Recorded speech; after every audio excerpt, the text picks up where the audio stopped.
Hello, good evening dear friends.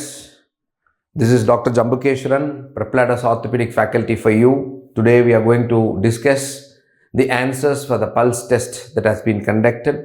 Our orthopedic section.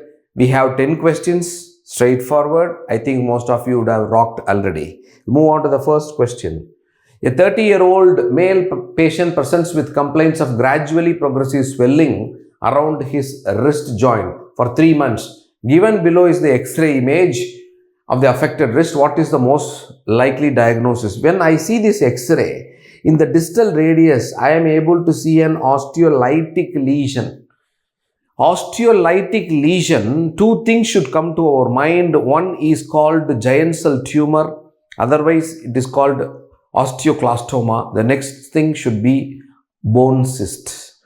When you analyze the choice, Ewing's is there, osteosarcoma is there, osteoclastoma is there, osteochondroma is there.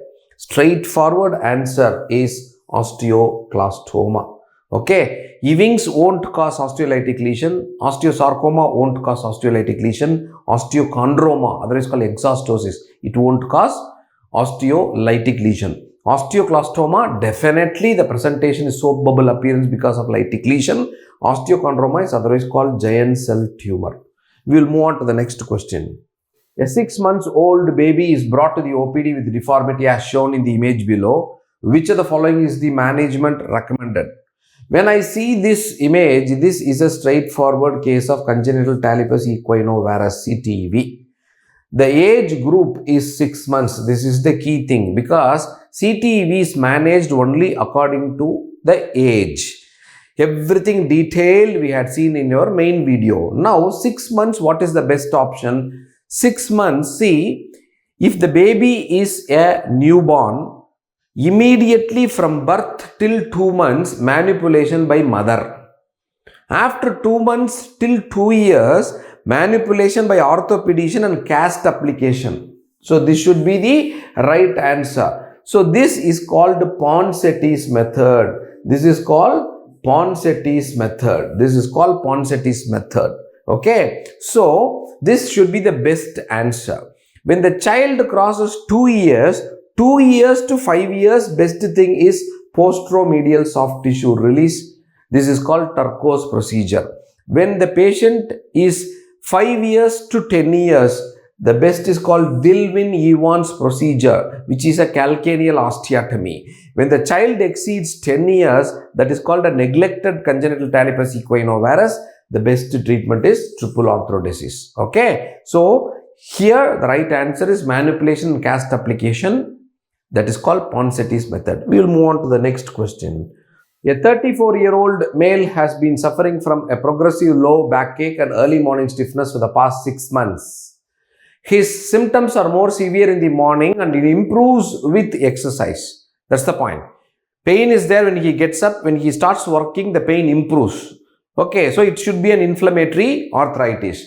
He is a known case of ulcerative colitis. Now the diagnosis is almost confirmed. We know which inflammatory arthritis is associated with ulcerative colitis. It should be ankylosing spondylitis. An X-ray of this lumbar spine is given. What is this X-ray shows? When I see this X-ray, this shows the classical bamboo spine. Okay, classical bamboo spine. The anterior longitudinal ligament thickening is there. Calcification is there. This is called dagger sign. Okay, so this is called dagger sign. Everything is there in our video, dagger sign. So this should be a classical case of ankylosing spondylitis. We will move on to the next question. A 30-year-old male presents to the OPD with complaints of pain in the left knee joint. He reports that the pain is often worse at night and mentions that he has been taking aspirin. Aspirin relieves the pain. Okay. The X-ray of the knee is shown. I am able to see an osteolytic lesion, something like this. This is called the classical nidus. This is called the nidus. So the diagnosis should be osteoid osteoma. The diagnosis should be osteoid osteoma. Okay. We'll move on to the next question. Which muscle is attached to lesser trochanter? We know in lesser trochanter, two great muscles are attached. One is psoas major Another is iliacus. So this should be the right answer. Muscle that is attached to lesser trochanter is psoas major and iliacus. We'll move on to the next question. A patient presents with swelling and tenderness in the anatomical snuff box after sustaining a fall on outstretched hand. Whenever after fall on outstretched hand, somebody has pain and swelling in the anatomical snuff box, the diagnosis should be scaphoid fracture. So the X-ray is given below. I am able to see a boat-shaped bone. This is called the scaphoid. Scaphoid means boat shape. In that I am able to see in the arrow mark, I am able to see a fracture. I will erase that, you see. So this is a classical case of scaphoid fracture. Okay, we will move on to the next question. 11-year-old patient presents with an outward angulation of the forearm in relation to the upper arm. Okay, so this is upper arm, this is forearm. There is an outward angulation. The angulation has become more. This is called carrying angle. Okay, carrying angle, when it is increased, that is called cubitus valgus. When carrying angle is decreased, that is called cubitus varus. Cubitus varus is otherwise called gunstock deformity. So for this, the answer is cubitus valgus. Okay. A 14-year-old patient presents to the OPD with a noticeable deformity of the neck and the upper back. On physical examination, the patient's scapula is observed to be elevated, medially rotated, giving an appearance of equilateral triangle. The patient also has limitation of the neck. The patients and family report that this deformity is present since birth and it has not improved. So it's a congenital deformity. What is the likely diagnosis? Obviously, neck is 4 choices are there. Separated shoulder deformity. There is no such deformity like that.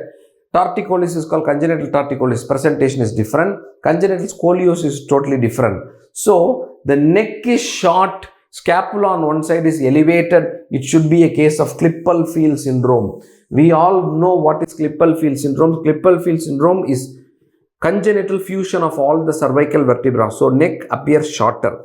99% of Klippel-Feil syndrome is associated with sprungle shoulder. Sprungle shoulder is congenital elevation of scapula. Here there is no choice as sprungle shoulder. Klippel-Feil syndrome is there. So that should be the right answer. We will move on to the next question. A patient has a painless palpable bony mass near the metaphysis of the lower end of femur. This is long bone. And when I see this, the mass is growing away from the epiphysis. Mass is going away from the epiphysis. So this should be a case of osteochondroma. This is otherwise called exostosis. This is otherwise called exostosis. Okay. So we'll move on to the last question. Which of the following nerve is damaged in the patient? Picture of the patient that is given below. See, this side the patient is able to extend the wrist. This left side the patient is not able to extend the wrist. The wrist is dropped. So this is called wrist drop. Which nerve? It should be radial nerve. It should be radial nerve. That completes the pulse test 10 question. These are the answers. Thank you so much, dear friends.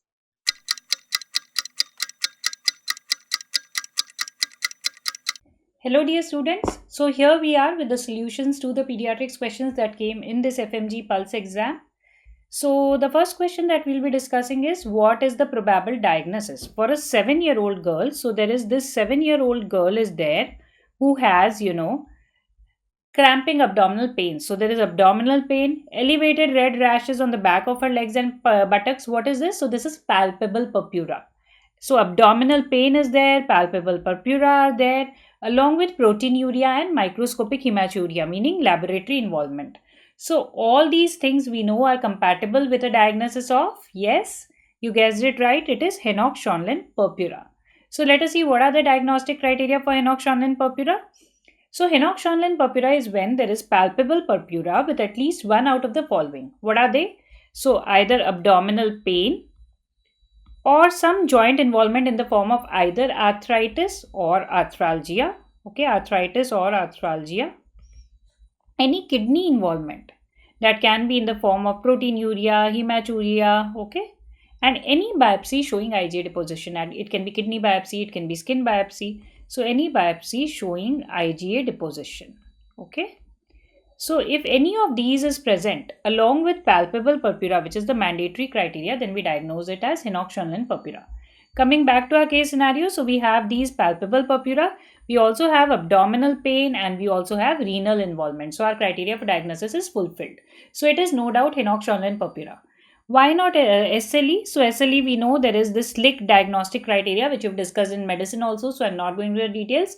But these diagnostic criteria include, malar rash and all is there, alopecia is there, renal involvement, hematological involvement, neurological involvement, serositis, non-erosive arthritis, lot of things can be there. And you need to have anti-nuclear antibody or anti-dsDNA antibodies or various kinds of antibodies, right? What about PSGN? So post-streptococcal glomerulonephritis, the typical manifestation is kidney involvement in the form of cola-colored urine, hypertension, oliguria. There can be some proteinuria and edema as well. What about hemolytic uremic syndrome?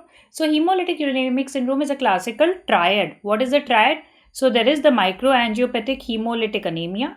So microangiopathic hemolytic anemia is there, right? Thrombocytopenia is there. Thrombocytopenia, and you have acute kidney injury, right? Acute kidney injury. It can be either classical or D plus HUS, or it can be atypical or D minus HUS, which is due to abnormalities in the complement pathway, right? So moving ahead to the next question. So there is this 33-week gestation, 33-weeker, 1500 gram neonate born to a primigravida mother, okay? And the baby did not require any resuscitation and showed stable vitals, okay? Stable baby. The baby was transferred to NICU probably because of the care needed to be given to a preterm baby. How will you manage the feeding of the patient, right? So will you start direct breastfeeding, or you will give total parenteral nutrition, or you will give orogastric tube feeding or Katori spoon feeding? So we have to decide the feeding method based on, the gestational age of the baby, right? So this is a 33-weeker baby. So let us see, how do we feed a preterm neonate? So the feeding of a preterm neonate will depend upon the gestational age, right?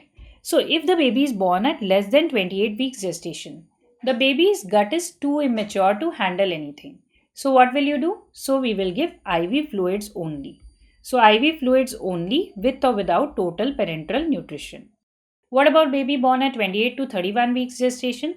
So 28 to 31 weeks gestation, what we are going to give is, we will give orogastric tube feeding, because the rooting reflex, sucking reflex, swallowing reflex and all have not developed properly yet, right? We know rooting reflex will appear around 32 weeks of gestation. Now what happens after that? 32 to 34 weeks of gestation, rooting reflex has come, but the coordination between sucking, swallowing and breathing is not developed well. So you can do Katori spoon feeding. Katori spoon feeding. And beyond 34 weeks gestation, you can do direct breastfeeding. So direct breastfeeding can be done, right? Now, in our given case scenario, the baby is of 33 weeks gestation, okay? 33 weeks gestation, you can see, falls in this category between 32 to 34 weeks gestation. So we have to do what? Katori spoon feeding, right? So our best bet here will be, so we will give Katori spoon feeding for this baby who is stable, born at 33 weeks gestation, right? Moving ahead, what is the inheritance pattern observed in neural tube defects? So neural tube defects, we know, has a multifactorial inheritance. It depends upon the genetic factors, environmental factors, host dependent factors and so on. Some typical examples of autosomal dominant inheritance, what are they? Like achondroplasia, very important. So achondroplasia is a typical example. Then you have other syndromes like neurofibromatosis, tuberous sclerosis, Marfan syndrome and so on, right? X-linked dominant, there are very few. What are they? So they are like Rett syndrome, X-linked hypophosphatemic rickets, okay, hypophosphatemic rickets. Autosomal recessive, most of the inborn errors of metabolism are autosomal recessive. Then sickle cell disease, okay, sickle cell disease, and then you have this thalassemias. So they are typical example of autosomal recessive inheritance, okay. Neural tube defects, hypertension, diabetes, they have multifactorial inheritance. Now, neural tube defects, we also need to know about the profile axis. So, for the profile axis, what do we do? So, for the profile axis, antenatal folic acid supplementation. So, antenatal folic acid supplementation to all pregnant ladies. What is the recommended dose? So, recommended dose is 400 microgram per day for all females. in the reproductive age group. Okay. And in high risk, so in high risk, the dose will be 10 times. So high risk, the dose will become 4000 microgram per day or 4 milligram per day, right? And when do you start it? Not when the pregnancy is diagnosed, not in first or second trimester. Ideally, it has to be started 1 month before planning the pregnancy. So to be started 1 month before conception, 1 month before conception. Okay, right? So that is about neural tube defects and its prophylaxis. Now the next question, a 3-year-old child is brought to the OPD for a regular checkup. His growth charts show a BMI between 85th and 95th percentile. Which of the following categories would you place in? So between 85th to 95th, that means the body mass index is at the higher side. First, what is body mass index? We all know it is weight in kgs by height in meter square of this, right? Now, if the BMI is on the higher side, between 85th to 95th percentile, we call it overweight. If it is more than 95th percentile, then we will call it obese. Okay. And severe acute malnutrition, we will discuss it separately. It is a different entity altogether. Moderate wasting is a condition where the weight for height is less. Okay. So it will be less and not more. So it will not be between 85th to 95th percentile. So let us see these terminologies based on the WHO classification of malnutrition. So based on weight for height, if the weight for height is between -2 to -3 z-score or between 70 to 79% of expected, what do we call it? We call it wasting. We can also call it moderate wasting. Okay. If it is less than -3 z-score or less than 70% of expected, we call it severe wasting. Severe wasting. What about height for age? So if the height for age is, between -2 to -3 z-score or between 85 to 89% of expected, we call it stunting. You can also call it moderate stunting. But if it is less than -3 z-score or less than 85% of expected, it is severe stunting. Severe stunting. So lot of questions you see can come from this, right? So this concept is very important. What is the definition of SAM or severe acute malnutrition? Again, very, very important. So in a child between 6 months to 5 years of age, we call it severe acute malnutrition if there is presence of one or more of. What are the things? So weight for height less than 70% of expected, meaning severe wasting. Okay. Or mid-arm circumference. Okay. So mid-arm circumference less than 11.5 centimeters or symmetric bipedal edema of nutritional origin. Symmetric bipedal edema of nutritional origin. So if any of these, if it is present, then we say that the child has severe acute malnutrition or SAM, right? Now, which of the following vitamins is deficient in breast milk? So vitamin deficient in breast milk, we need to know a little bit about the composition of breast milk, its difference from cow's milk, and then we come back to answer this question, right? So a quick revision, we all know carbohydrate is more in what? Breast milk. So breast milk has 7 gram per dl of carbohydrate versus 4.5 gram per dl in cow's milk. What about proteins? Breast milk has got lesser protein than cow's milk. So it is 1 gram per dl versus 3 to 3.5 gram per dl in cow's milk. Again, breast milk is richer in, whey proteins. So more whey proteins which are easily digestible like lactalbumin. What else? Breast milk contains adequate amounts of amino acids like cysteine, taurine, methionine, which are required for CNS development of the baby. Cysteine, taurine, methionine. While cow's milk is rich in casein, which is not very easily digestible for the baby. What about the lipids? Breast milk contains more amounts of PUFA, polyunsaturated fatty acid, which is beneficial for the baby. More amount of DHA. What is DHA? Docosahexaenoic acid, which is again required for the CNS development of the baby. So docosahexaenoic acid required for the CNS development of the baby, right? What about minerals and vitamins? Both breast milk and cow's milk are poor sources of iron. But iron present in breast milk is more easily absorbable. So iron more easily absorbable. Okay, more easily absorbable. And the calcium phosphate ratio is such that it favors calcium absorption. Favors calcium absorption. What about cow's milk? So cow's milk is richer in phosphate.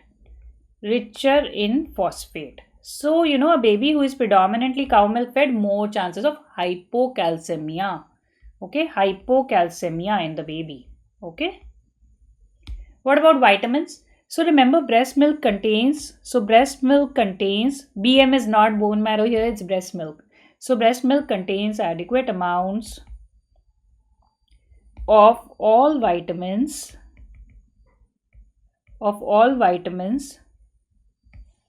except vitamin D, vitamin K, and vitamin B12 in strictly vegan mothers.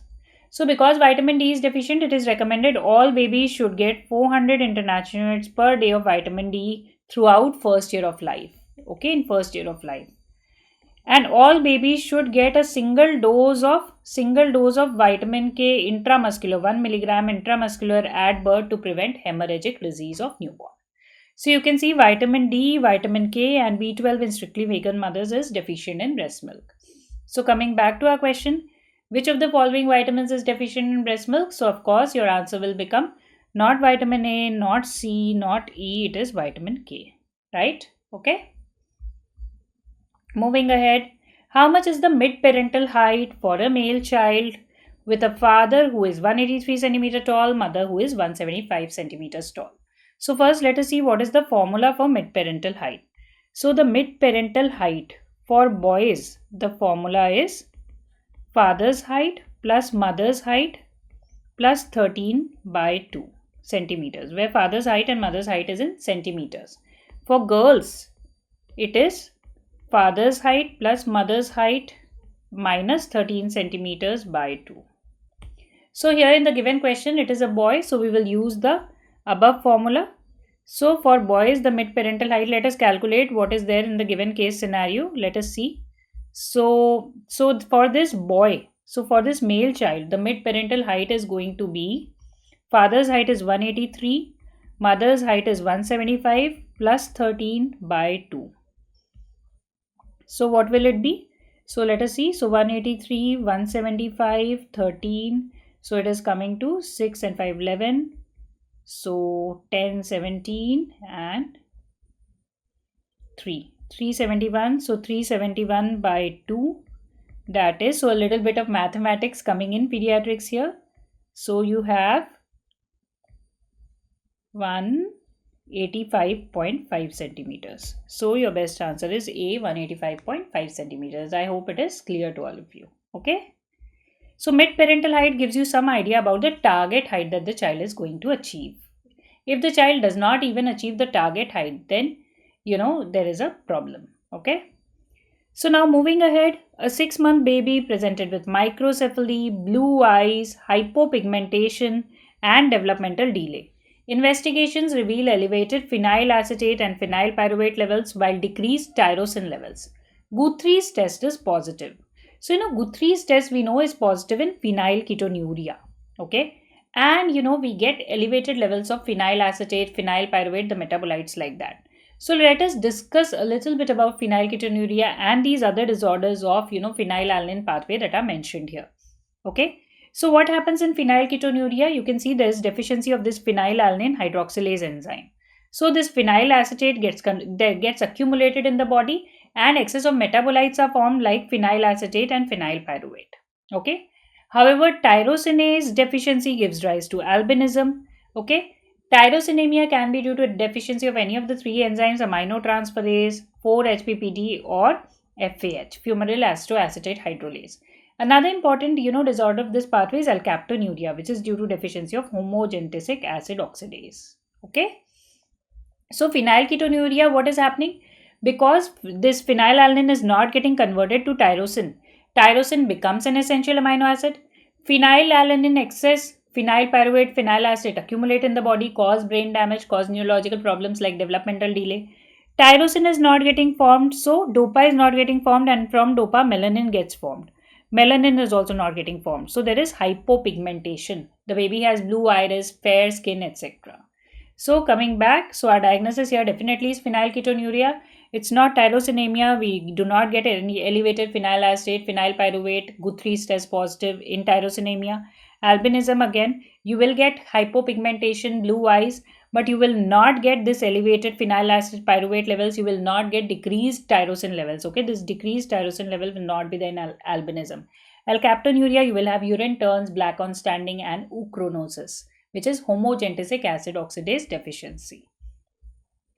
Now, distinctive triad of interstitial keratitis, Hutchinson teeth, and eighth nerve deafness or sensory neural deafness is a manifestation of. So, what is the name of this triad? We all know the name of this triad is Hutchinson's triad. Hutchinson's triad comprises of this interstitial keratitis, Hutchinson's teeth, and sensory neural hearing loss. So, this Hutchinson's triad is a manifestation of congenital syphilis. So, our best answer is congenital syphilis. What about the others? So, congenital TB, the important thing that we need to know is the Ghorn focus in congenital TB is in liver instead of the lungs. Congenital CMV can have a varied presentation, but the typical presentation is there is periventricular calcifications are there. There can be, congenital CMV can have hepatosplenomegaly, thrombocytopenia, CMV retinitis, and a lot of findings can be there. Congenital toxoplasmosis can have hydrocephalus and large head, even though all the other congenital infections cause a small head or microcephaly. Okay. So, periventricular calcifications with hepatosplenomegaly, thrombocytopenia, sensory neural hearing loss, very, very important. It can be seen in congenital CMV infections. Congenital CMV infection. Now, PDA, cataract, and sensory neural hearing loss. Again, this typical triad can be seen in congenital rubella infection. So, congenital rubella can present like this. Microcephaly, cicatrizing skin lesions, and limb defects can be seen in congenital varicella. Congenital varicella. And Hutchinson's triad, we already saw it in congenital syphilis. Other things that can be seen in congenital syphilis are like regards, and you can get Clutton's joints and so on. Okay. So moving ahead to the next question, a 2-year-old child is brought to the emergency. So 2-year-old child brought to the emergency at 3 a.m. almost the middle of night with fever and cough. On examination, respiratory rate 36 is okay for a 2-year-old child. And temperature was 39, which is not very high. Low grade fever is there. Saturation was 98%, which is again normal. And the child had barking cough, stridor only on crying. So there is some upper airway problem that is there. Looks like a viral infection. The child is hydrated, able to drink, consolable, so nothing very severe. The next step in management would be. So in here, our diagnosis is a mild case of croup. Let us see how to distinguish between croup and acute epiglottitis. Then we come back to answer this question about management. So croup, we said it is a viral illness. So most common cause is usually parainfluenza virus, though other viruses can also cause it. Okay. Acute epiglottitis is a bacterial illness. The most common cause in the immunized population is streptococcus. Previously, it was believed to be H. influenzae. Clinical presentation, both of them will have stridor and barking cough. Okay, barking cough and stridor in both. But croup, because it is a viral illness, so there will be low-grade fever. Okay, the child will not be very sick. So low-grade fever, coryza would be there. And the child might be slightly unwell. There might be some hypoxia. While acute epiglottitis, the child is sick, toxic looking. Okay, sick and toxic look is there. And the child, there is drooling of saliva. The child is not able to swallow his or her own saliva. Okay, on examination of the epiglottis, you see the epiglottis is congested, swollen. So there is cherry red epiglottis. Cherry red epiglottis. There are some radiological signs as well. So in croup, you get the steeple sign due to narrowing of the airway. In acute epiglottitis, on a lateral x-ray, you get the thumb sign. Now, because croup is a viral illness, what is the management? No role of antibiotics. The treatment of choice, even in mild cases, it is single-dose dexamethasone. Single-dose dexamethasone. Okay, dexamethasone. Right? And moderate to severe cases, you add on a nebulized epinephrine. So, single-dose dexa plus nebulized epinephrine. Okay, nebulized epinephrine. Right? What about acute epiglottitis? Acute epiglottitis, it is a bacterial illness, so you have to give antibiotics. So, IV ceftriaxone. And in both, of course, you have to give oxygen inhalation, IV fluids, and so on if required. So, supportive treatment would be there in both. Okay. So coming back to our question, so here we see it is a case of mild croup because it is barking cough, stride only on crying, the child is otherwise well hydrated, and low grade fever is there, respiratory rate is not very high. So mild case of croup, what is the treatment of choice? We already discussed, it is single dose dexamethasone. Nebulized racemic epinephrine would be required only in moderate to severe cases. Nebulized salbutamol, not very useful here. Hypertonic saline, also saline nasal washing for influenza and RSV might give us the underlying cause, but it will not help in management. So our best answer is option A here. Okay. So moving ahead, an 18-month-old child is brought to the hospital with a history of fever. So 18-month-old child is there with fever, cough and cold, respiratory rate is 52 per minute. And there were no danger signs, which is the most appropriate management. So let us see how to categorize this child based on the IMNCI classification and manage, and then we come back to answer the question. So the first thing, whenever a child has cough or difficulty in breathing, the first thing that you see is whether fast breathing is there or not. Age less than 2 months, we call it fast breathing if the respiratory rate is more than 60 per minute. 2 to 12 months, we call it if it is more than 50. And 1 to 5 years if it is more than 40 per minute. So coming back to a given case scenario, the respiratory rate is 52 per minute. So fast breathing is present. Okay, fast breathing is present here. Okay. So what are the general danger signs? General danger signs include convulsions or seizures. Okay, convulsions or seizures, lethargy, inability to feed, persistent vomiting, unconscious child, and stridor in a calm child. So these are the danger signs. So in our given case scenario, there are no danger signs, it's already mentioned. So how will you categorize the child? So if any general danger sign is present or stridor in a calm child, we call it severe pneumonia or very severe disease. Okay. So any general danger sign or stridor in a calm child, severe pneumonia, very severe disease, you give first dose antibiotics and refer. And it is written in a pink background. That means the child is very sick and requires urgent treatment and referral. If there is chest indrawing or fast breathing but no danger sign, like in this child we have, okay, no danger sign but there is fast breathing, we call it pneumonia. So you start oral antibiotics. The child can stay at home, sent to home, and follow up after 2 to 3 days. Okay, right? And explain danger signs, of course, when to return. Okay, explain danger signs. Now, if the child has no chest indrawing, no fast breathing, no general danger signs, nothing is there, then it is cough or cold only, no pneumonia. What do? So, home-based supportive care, no specific treatment is required, then home-based supportive care, and it is written in a green background. That means the child needs no treatment. Home-based supportive care. Right? So, that is the IMNCI classification for a child with cough or difficulty in breathing. Coming back to our question. So, here there is fast breathing is there. So, there is fast breathing. Okay, no chest indrawing, no general danger signs. So, we call it pneumonia. So, what is the treatment of pneumonia? We have to give oral antibiotics. Okay, pneumonia, we have to give oral antibiotics. So, now let us see which option is most suitable. Option A, administer IV antibiotics and observe, not required because it is not severe pneumonia. Administer IV antibiotics and refer to higher center, again is not required, it is not severe pneumonia. Administer oral antibiotics, warn of danger signs, send home. This is the best option which fits in our diagnosis and treatment. Administer only home remedies, no. So option C is our best answer here. Okay. So moving ahead, you have a 3-year-old boy who presented to the clinic with complaints of diarrhea. So diarrhea, very, very important question. On examination, you saw that there are features of severe acute malnutrition and severe dehydration. However, his peripheral pulses were well palpable. That means the child is not in shock. What would be the choice of fluid for this patient? So let us see first normally what is the management of dehydration, and then we will see what is the management of dehydration in a child with severe acute malnutrition. Okay. So in a child with diarrhea, how do you treat? If there's no dehydration, what will you do? You will give WHO ORS. You will still give ORS even if there's no dehydration. You will give 5 to 10 ml per kg per loose stool. So this we are talking if no malnutrition, if normally nourished child we are talking about, right? Some dehydration, what will you do? Some dehydration will give 75 ml per kg over 4 hours. Extra fluid will give, usually in the form of WHO ORS. If the child has persistent vomiting, you can even give this as IV fluid. Severe dehydration, you will give 100 ml per kg Depending on the age of the child, less than 1 year, you give it over 6 hours. More than 1 year, give it over 3 hours.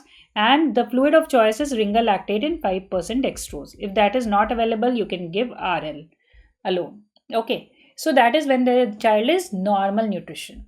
But if the child has severe acute malnutrition, if the child is not in shock, then we will try to avoid IV fluids, because these children can suddenly go into edema, heart failure and everything. So if the child is not in shock, we will try to correct it orally. Orally, what do you like to give? So normally what we give is reduced osmolarity ORS or normal ORS in a normal nutrition child. But here in a child with malnutrition, we want to give Resomal. What is Resomal? Resomal is rehydration solution. Rehydration solution. Re is rehydration, so is solution. And mal is for malnourished child. For malnourished child. So this Resomal has got lesser sodium and more potassium as compared to the normal ORS. It also has more micronutrients, minerals. We would not like to give, IV fluids in a child with severe acute malnutrition unless the child is in shock. Okay. And normal ORS also, which has an osmolarity of 245, is usually not preferred in these babies, right? So the best answer is Resomal. Okay. And the best indicator of some dehydration in a child with severe acute malnutrition is increased thirst. That has also been asked previously. Okay. Now, a 4-year-old child was brought to the clinic with a complaint of poor growth. Okay. Physical examination shows height for age is less than -2 z-score, while weight for a height is between -1 and -2. So height for age, if it is less than -2 z-score, what do we call it? Remember the WHO classification that we just discussed a few questions back? So height for age is less, we will call it what? Stunting. Okay. But weight for height is between -1 and -2 z-score. Between -1 and -2 z-score is absolutely normal. Okay. When it is less than -2 z-score, only then we call it wasting. So there is no edema. What is the appropriate term for the above condition? So it is stunting. It's not wasting because the weight for height is normal. It's not severe acute malnutrition again, because severe acute malnutrition also we need weight for height less than -3 z-score. It's not kwashiorkor as there is no edema. So stunting is the best answer to this question. In which trimester a quadruple test is done for antenatal screening of Down syndrome? First, third, second, fourth. So let us discuss a little bit about Down syndrome. We come back to answer this question. Down syndrome is the most common chromosomal abnormality in children. The basic defect is there are 3 copies of chromosome 21. Now these 3 copies, it can be in the form of trisomy 21, which is most commonly due to maternal meiotic non-disjunction. This is also asked, and it can be due to translocation and rarely due to mosaicism, where there are multiple cell lines in the same individual. You can get a picture of this karyotype. You may be asked which investigation is this, and you can see there are 3 copies of chromosome 21, and it can be, a male or a female. Okay, so any individual can have Down syndrome. Antenatal screening for Down syndrome, what are the biochemical markers? In the first trimester, what you do is beta HCG plus PAPA. So you do the dual markers. And on ultrasound, you also see the nuchal thickness. If it is more than 3 mm, it is usually considered abnormal. And in the second trimester, we do the triple test, which is beta HCG, unconjugated estriol, and alpha fetoprotein. And in second trimester only, we can do the quadruple test, which is triple test plus inhibin. Okay, so our quadruple test is in the second trimester. There is an integrated test also, which takes into account maternal age, first trimester markers like nuchal thickness and PAPA, and second trimester quadruple test. So this is the test which gives the best detection rate out of the triple test, quadruple test, integrated test. So best detection rate is for integrated test. But we have even better screening test now, which is non-invasive prenatal screening or NIPS. It detects the cell-free fetal DNA in maternal blood. Cell-free fetal DNA in maternal blood. Okay. So that is what it detects, and it gives a very high, positivity, very high detection rate. But the confirmatory test, all these are screening tests. The confirmatory test, of course, is fetal karyotype. You have to take the fetal material either by amniocentesis or chorionic villus sampling, or by, chordocentesis, and fetal karyotype is confirmatory. So coming back to our question. So quadruple test for antenatal screening of Down syndrome is done in the second trimester, right? Option C. So I hope you marked it correctly.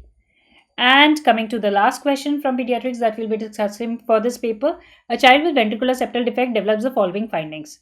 So there is no history of fever. What is the probable cause of these findings? So here the child has developed what? The child has developed cyanosis and clubbing. So the child has developed cyanosis and clubbing. Okay. Cyanosis and clubbing is there in this child now. And you can see that cyanosis and clubbing, if it develops in a child with ventricular septal defect without fever, we think of Eisenmenger syndrome. Okay. So infective endocarditis will think if there is fever present along with it. Cyanotic spell, you get in tetralogy of Fallot. PDA in VSD will not cause cyanosis and clubbing. So if you're getting cyanosis and clubbing in a acyanotic heart disease like VSD, think of Eisenmenger syndrome. Now what happens in this Eisenmenger syndrome is, in ventricular septal defect to begin with, there is a left to right shunt and there is excess of pulmonary blood. Because of that, initially there's a reversible or hyperkinetic type of pulmonary hypertension. Slowly, irreversible pulmonary vascular obstructive changes develop, and there is irreversible pulmonary vascular obstructive changes, and there is obstructive kind of pulmonary hypertension. Then, in order to combat that, right ventricular hypertrophy happens. So the pressure in the right ventricle goes on increasing. A time comes when right ventricular pressure becomes more than the left ventricular pressure. Instead of left to right shunt, then in VSD it becomes a right to left shunt. So this is reversal of shunt that has happened. Now what will happen if there is right to left shunt in a VSD? So this is the right side, this is the left side. If there is right to left shunt in a VSD, what is going to happen is, the blood will go from right ventricle to left ventricle, blood will go from right ventricle to left ventricle.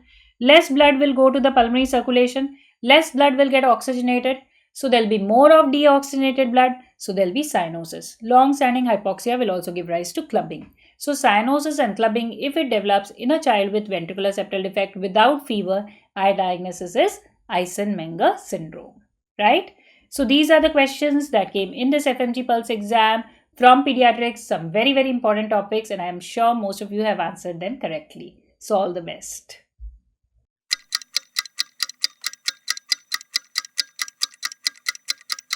Hello guys, so welcome to the Pulse Test and I am Dr. Ankit, your pharma faculty. So the first question which is asking is, a patient came to you with increased cough, breathlessness, exercise capacity is reduced and the chest x-rays is showing pulmonary fibrosis. Which drug can be administered in the given condition? Now the answer of this question was pirfenidone. Okay, pirfenidone is one of the drug approved for pulmonary fibrosis. So let's see all the options one by one. So the first drug we can see is bortezomib. An important drug. Zome word is coming. You can easily remember it is a proteasome inhibitor. In proteasome also, zome word is coming. And this drug is given as a drug of choice for the treatment of multiple myeloma. Another very important question. Roflumilast. Remember, any drug which ends with the word milast is always a phosphodiesterase inhibitor. So it is a phosphodiesterase 4 inhibitor. This drug is a bronchodilator which is given in the treatment of COPD and asthma, because in these conditions the patient suffers from bronchoconstriction. Lastly, we have is imatinib. Tinib word is coming, so it is a tyrosine kinase inhibitor. Tyrosine kinase inhibitor, and we all know that this drug is given in the treatment of a very famous cancer, CML, chronic myeloid leukemia. Another cancer where imatinib is used is GIST, gastrointestinal stromal tumor. So let's talk about which drugs have been approved for the treatment of pulmonary fibrosis. Only 3 drugs are approved. So the first drug is, which we have to remember, is pirfenidone. How we can remember? P for pulmonary, F for fibrosis, and it inhibits or reduces fibrosis, pirfenidone. Then we have nintedanib. It is also a tyrosine kinase inhibitor which reduces the activity of fibroblasts. And a new drug recently this year got approved is nerandomilast. So in your exam, pirfenidone has been asked, a drug for pulmonary fibrosis. Now the next question is, a tourist with travel history to India presented with complaints of abdominal pain, multiple episodes of watery diarrhea. He reports having a food at a local restaurant in the previous night. Which of the following anti-diarrheal agent is used in this condition? Now, can we say a patient is coming to India, so patient will be having food poisoning, unhygienic food, and the most common cause is traveler's diarrhea. The most common cause is traveler's diarrhea. And remember, at today's time, the drug of choice for traveler's diarrhea has become rifaximin. Rifaximin antibiotic is the drug of choice for traveler's diarrhea. Octreotide is also given in diarrhea. So in which diarrhea we give octreotide? Octreotide is given in HIV-induced diarrhea and cancer-induced diarrhea.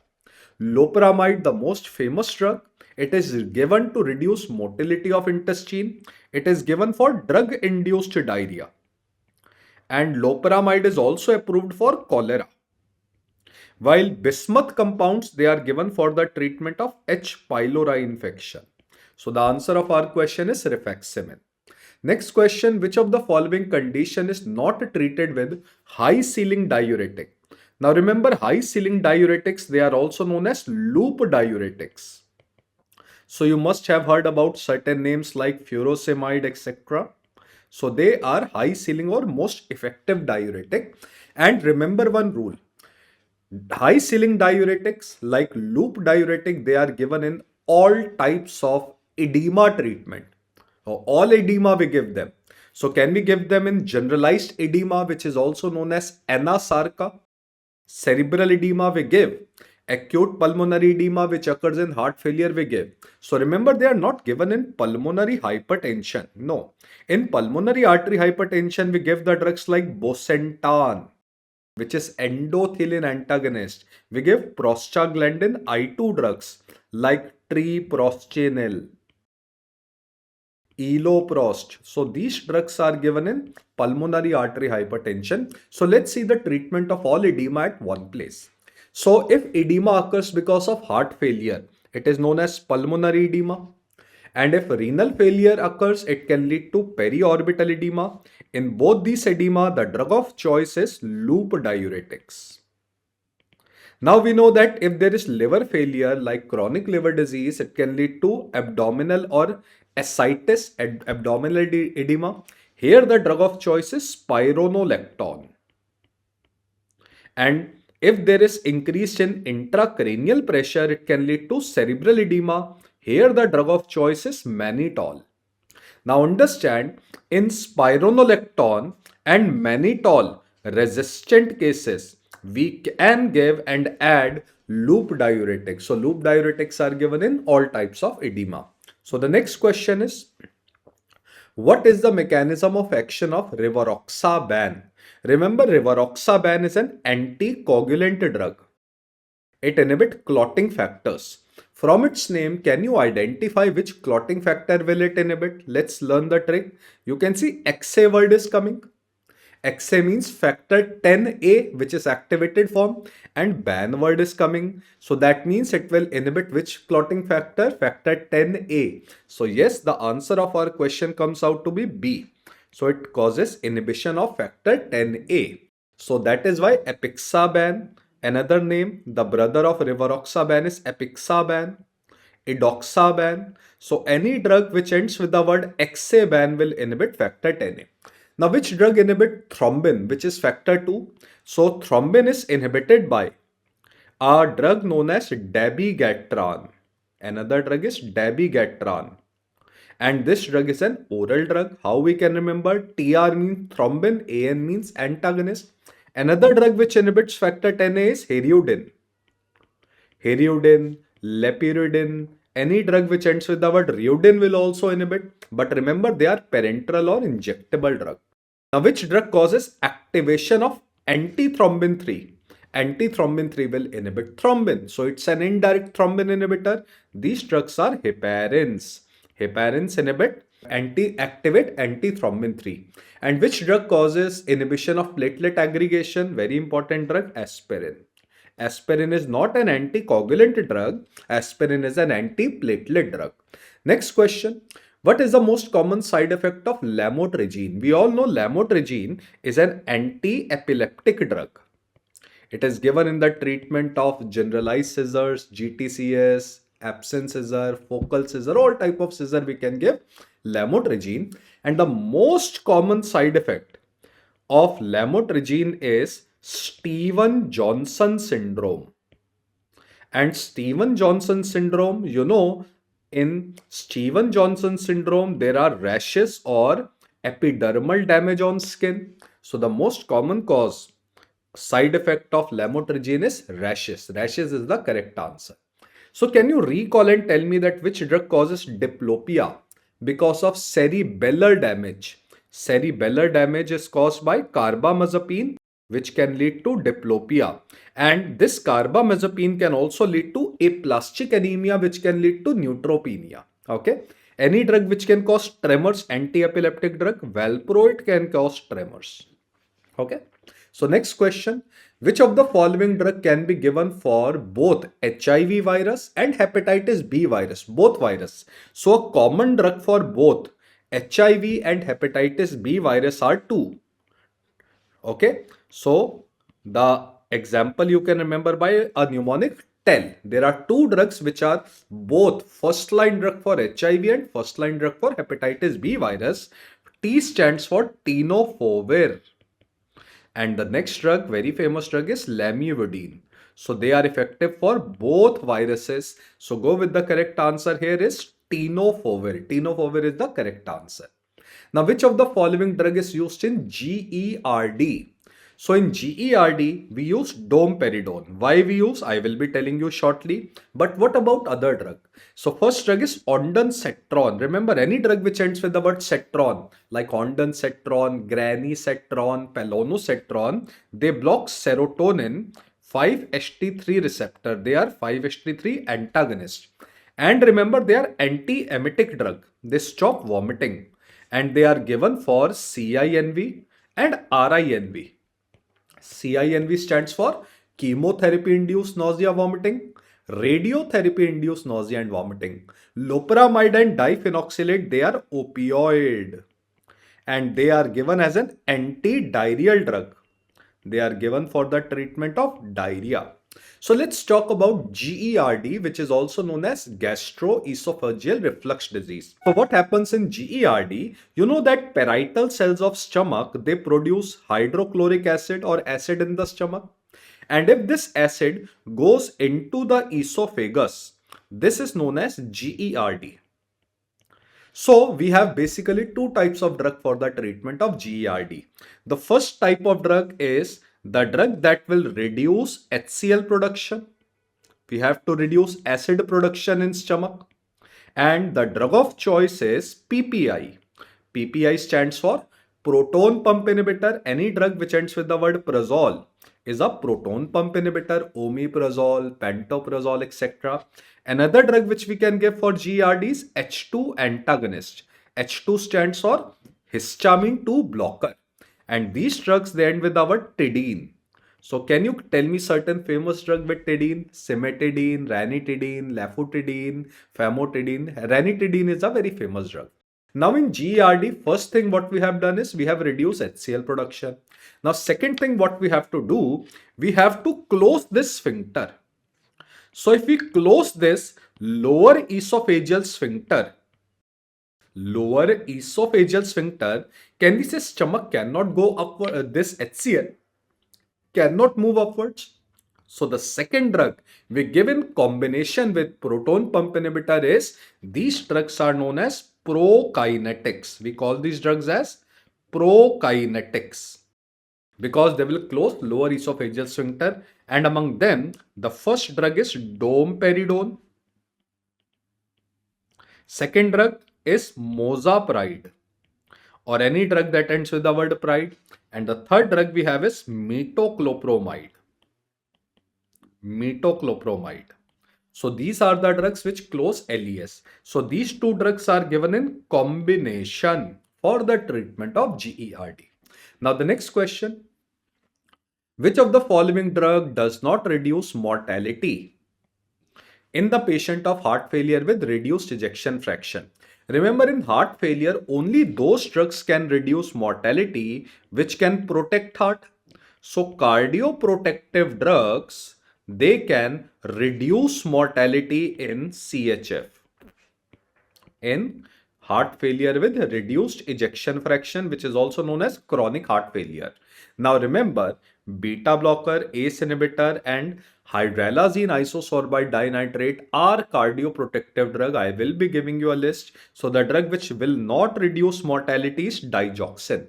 Remember, digoxin is used in heart failure, but it is not a cardioprotective drug. It is rather an inotropic drug. It increases the force of contraction. It tells the heart to work more. It will rather increase mortality. So it produce inotropic effect by blocking one channel, one transporter. It acts by inhibiting sodium potassium ATPase. So let's make a list of the drugs which are cardioprotective drug in CHF or chronic heart failure. You can remember a mnemonic known as SAHIBs. In S, we have a drug sacubitril. And this sacubitril, it is combined with a drug known as valsartan.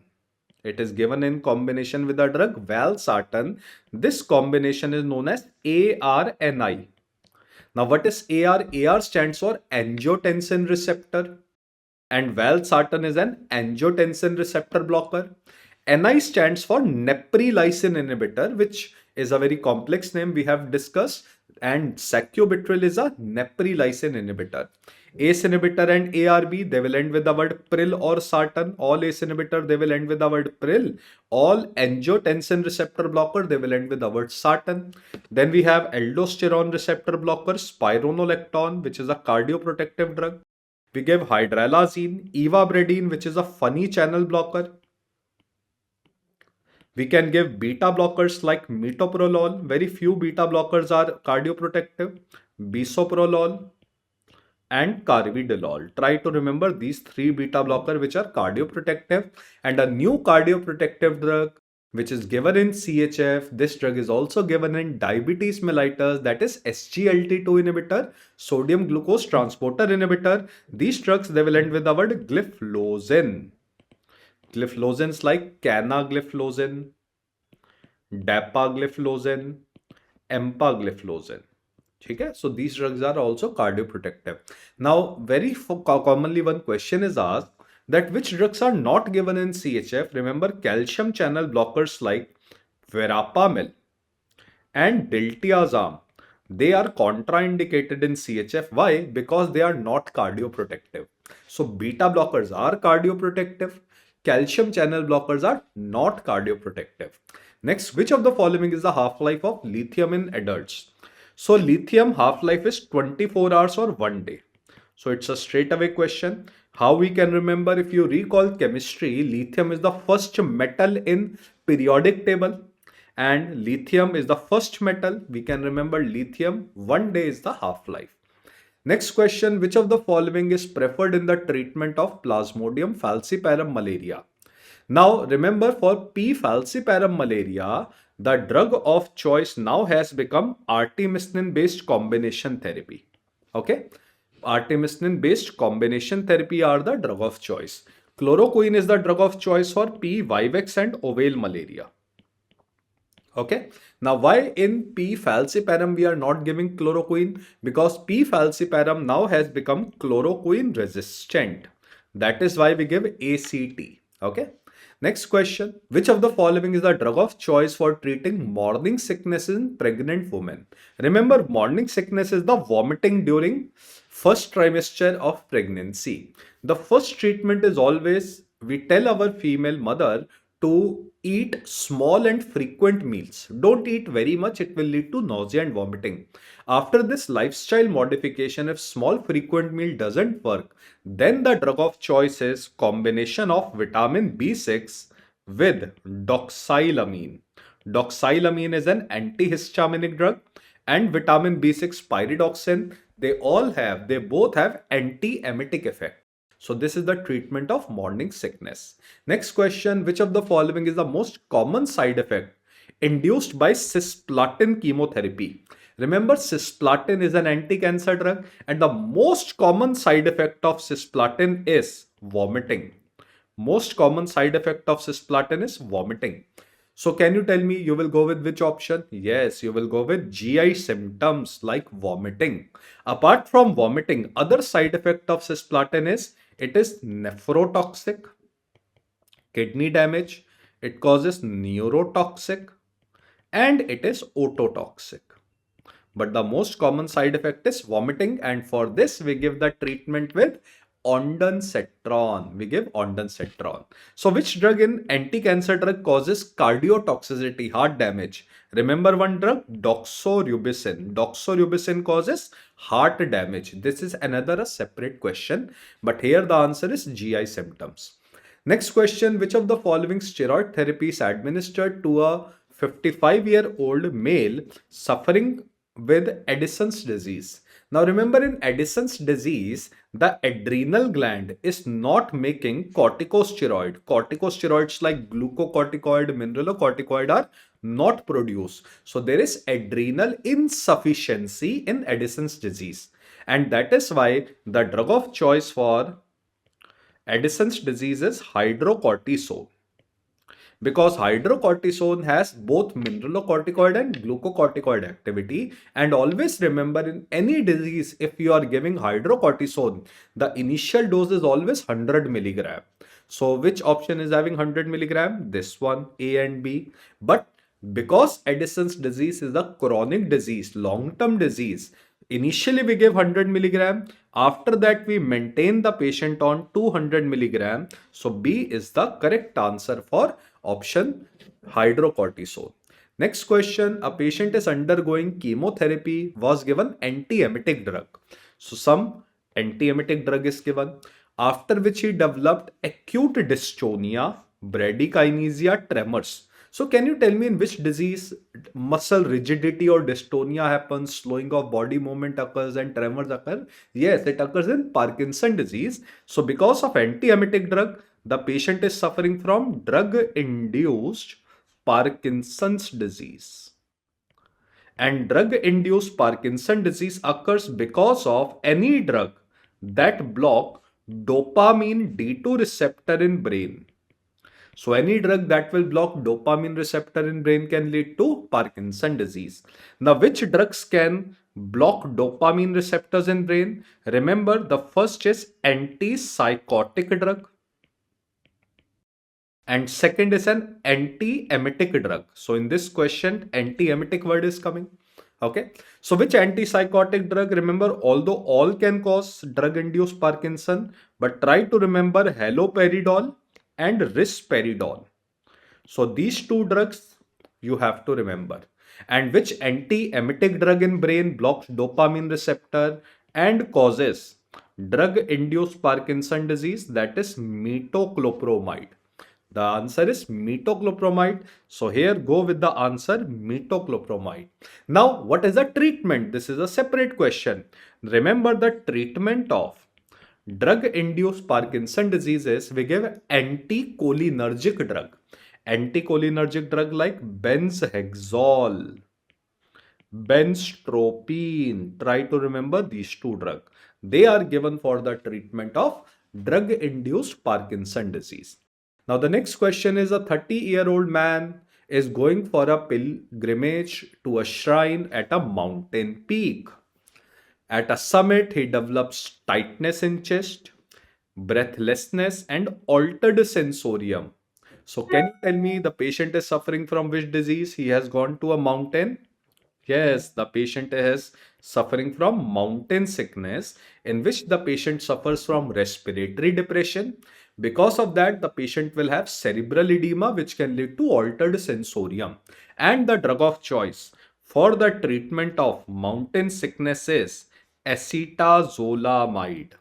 Okay, it increases respiration, which will counteract or treat this respiratory depression in mountain sickness. So mountain sickness drug of choice is acetazolamide. Now, which of the following medication limit the accessibility of thymidylate? So the question is asking in simple form that which drug reduce thymidine or thymidylate production? The answer of this question is 5-fluorouracil. But try to remember one more drug, capecitabine, because it's a separate question. In fact, capecitabine is a prodrug of 5-fluorouracil. So both drugs are same drug, and both these drugs, what is their mechanism of action? Both these drugs, they inhibit one enzyme inside the cancer cells, that is thymidylate synthase enzyme. They inhibit thymidylate synthase enzyme. what will happen? Can we say that in human cells, thymidine is produced from uridine? So uridine monophosphate gets converted into thymidine monophosphate. And this is the function of thymidylate synthase enzyme. And thymidine is required for DNA production. So if we inhibit this thymidylate synthase enzyme, can we say thymidine production inside the cell will reduce? The patient cancer cells will have thymidine deficiency, and thymidine, if it is required for DNA synthesis, it will not produce, the person's cancer cells will die. So it can lead to thymidine deficient cell death. This is a separate question. So 5-fluorouracil and capecitabine, they inhibit thymidylate synthase enzyme, which reduce thymidine production. That will lead to thymidine deficient cell death, and that is why they are anti-cancer drug. Now remember, what is methotrexate? Methotrexate inhibit dihydrofolate reductase enzyme. That means it inhibits the conversion of folic acid into tetrahydrofolate, THF, which is the active form of tetrahydrofolate. It is also required for DNA synthesis. So that is why it is also used as an anti-cancer drug. So then we have rituximab. Remember, rituximab is a monoclonal antibody that blocks CD20 receptor on B lymphocyte. So it is given for lymphoma tumors like non-Hodgkin's lymphoma. It is also used in autoimmune diseases. Okay, rituximab blocks CD20 receptor on lymphocyte. Now, which chemotherapy medication can lead to renal tubular damage? We have already discussed. Can you tell me which anti-cancer drug I have told you was causing kidney damage, nephrotoxicity? Yes, cisplatin is nephrotoxic drug which can lead to renal tubular damage. And for the treatment of this nephrotoxicity, the antidote is amifostine. Remember this name? Amifostine is given to protect kidney from cisplatin. Other options you can see out here is streptozotocin. Streptozotocin is an anti-cancer drug. It is considered to be the drug of choice for one tumor known as insulinoma. Okay, insulinoma. Cyclophosphamide, what is the side effect? Below kidney we have urinary bladder. So cyclophosphamide causes urinary bladder damage, which can lead to hemorrhagic cystitis. And the antidote for the treatment of hemorrhagic cystitis due to cyclophosphamide is mesna. We give mesna here to protect the bladder. We give amifostine to protect kidney from cisplatin. Okay. Next question, a child is brought to clinic with fever and the child is experiencing continuous seizures. So remember scissor word, child word and fever word. Okay, 3 words you must identify out here. Now, the caregivers report no seizure-free interval this time. What is the most appropriate action to be taken? So can we say fever in a child having convulsions or seizures? Yes, this is a case of febrile seizure. So febrile seizures occur in small children. And there are 2 drugs which have been approved for the treatment of febrile seizure. The first we can give is rectal diazepam. And another drug is intranasal midazolam. Intranasal midazolam. So these are the 2 drugs given for febrile seizure. So can you tell me what is the correct answer out here? Yes, the option out here is B. Give midazolam immediately. So next question, a 35-year-old female with sickle cell disease who presented with unprovoked pain in her extremities, torso, thromboembolic events are suspected. Now understand, the patient is having extremities and the patient is having thrombus. Okay. What is the initial medication you should administer for prophylaxis? So remember, extremities thromboembolism, the patient is suffering from DVT. DVT stands for deep venous thrombosis. And we have to give a drug for prevention. Remember, for prophylaxis of DVT, we give subcutaneous injection of low molecular weight heparin. We give low molecular weight heparin. Okay. And after 5 days, After 5 days, we can maintain the patient on oral warfarin, because warfarin will take 5 days to produce effect. So always the drug of choice is heparin, because heparin has immediate effect. So the answer out here is A. Okay, not warfarin. Aspirin is an antiplatelet drug, etc. And dabigatran can be given in place of warfarin. But the first drug always to be given is heparin in any thromboembolic event. Okay, it has the best action, immediate action. Next question, which of the following is not classified as a selective serotonin reuptake inhibitor? Okay, so let me give you the complete list of SSRI. SSRI we can remember with the help of a mnemonic: FFP, DEX. These are the antidepressant drug which are also known as SSRI. F for fluvoxetine, fluvoxamine, paroxetine, duloxetine, escitalopram, and the brother citalopram, and the last drug is sertraline. Sertraline. So can we say fluvoxetine, sertraline, escitalopram is given here? So which drug is not an SSRI? Yes, the drug which is not an SSRI is trazodone. Remember, trazodone is some atypical antidepressant. It has a very unique mechanism of action. But the trazodone, what is the advantage? Let me tell you that SSRI like drugs, their side effect is sexual dysfunction. They can lead to sexual dysfunction like impotence or erectile dysfunction. Trazodone produce opposite effect. It causes painful and prolonged penile erection. The side effect of trazodone is priapism. Priapism is prolonged painful penile erection, while SSRI causes erectile dysfunction or impotence. So they are opposite drug in case of sexual activity. So this is all about pulse test. Thank you very much. Best wishes always.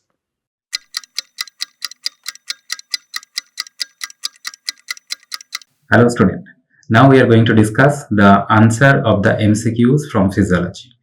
So first question was asked, insulin act on glucose metabolism by. So we all know that insulin basically stimulate GLUT4, okay, and all the GLUT mediated glucose transport is under the facilitated diffusion heading, right? So you know that SGLT also transport glucose in the intestine and kidney, but the SGLT is an example of the secondary active transport, and insulin has no effect on this SGLT, but insulin can stimulate the GLUT4.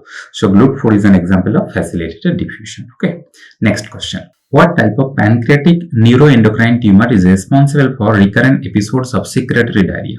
So answer of this question will be VIP-oma, because you know that VIP stimulate the secretion of water and electrolyte in the intestine. So huge amount of water and electrolyte will be secreted in the intestine, and that will leads to diarrhea. So answer of this question is direct, that is the VIP-oma, right? Next question. Which of the following option below can be used to elucidate the mechanism by which ANP exerts its effect? So basically a direct question, that which one is the second messenger of the ANP hormone.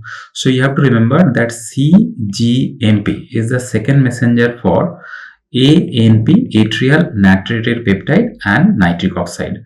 These two you must have to remember. So we generally remember like this, that GMP, G is for A and N, GAN, GAN. So CGMP is the second messenger for atrial natriuretic peptide and nitric oxide.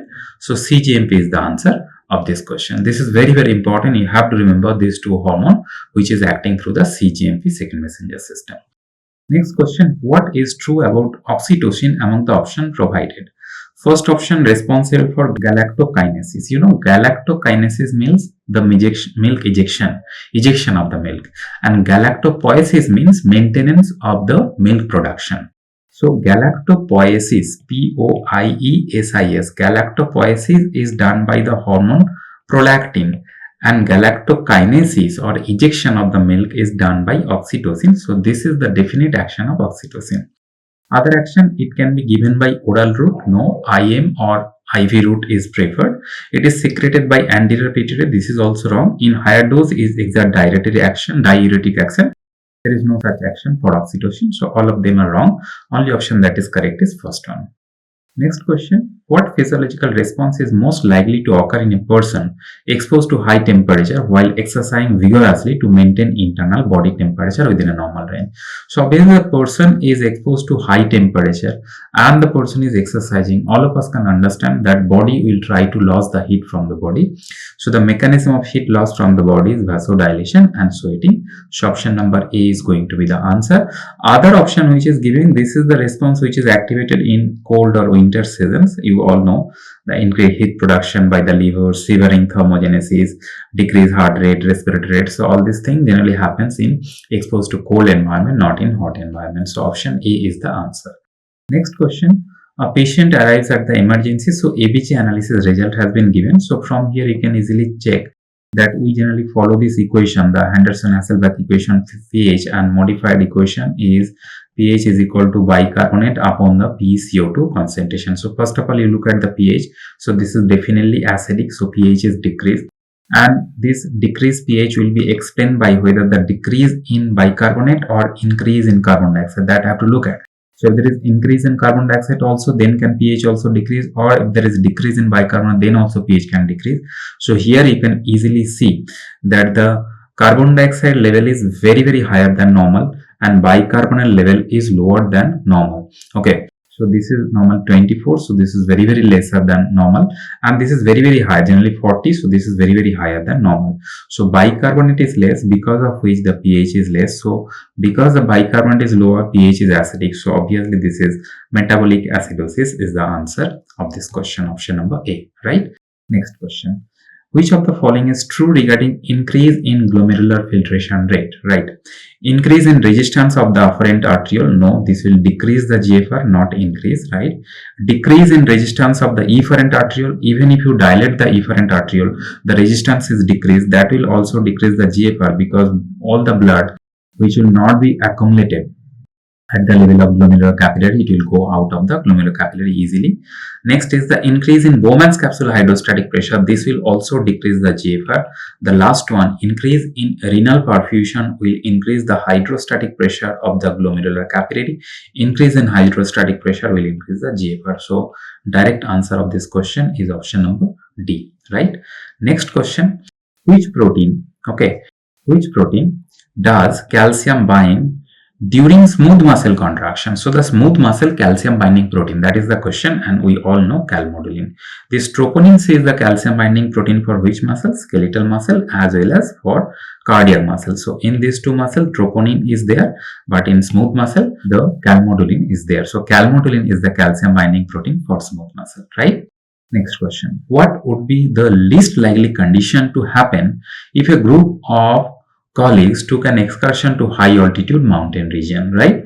So whenever you ascend to high altitude, there will be hypoxia. Hypoxia will happen, and in response to hypoxia, there will be increase in RBC and hemoglobin. That is true.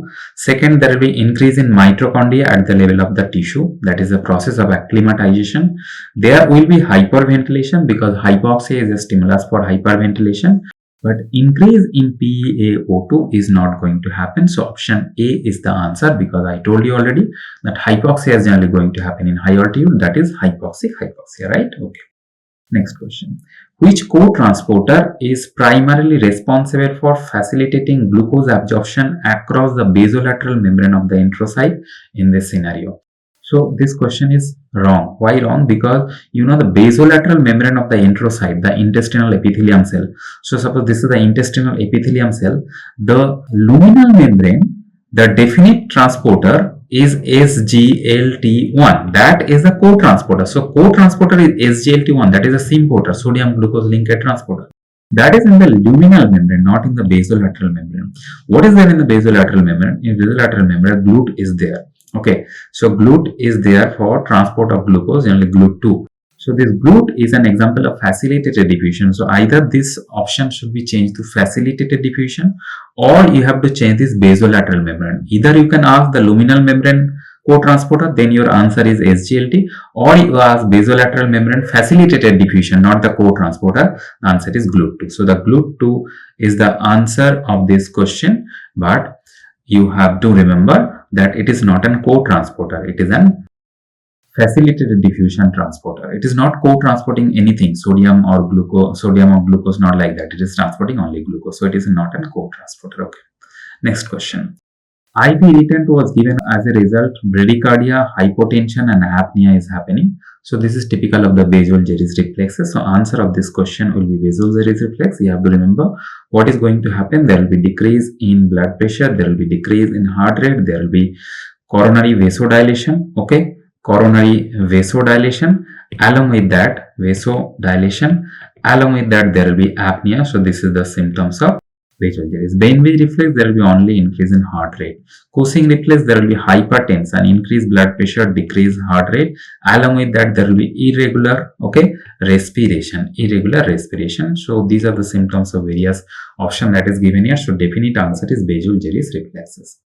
Next question, which of the following function is not attributed to the intestinal epithelium cell? You have to remember. So absorption of the iron, it is directly done by the intestinal epithelium. Bile salt secretion, where the bile salt is synthesized in the liver and where it is secreted from the gallbladder, it is secreted in the duodenum.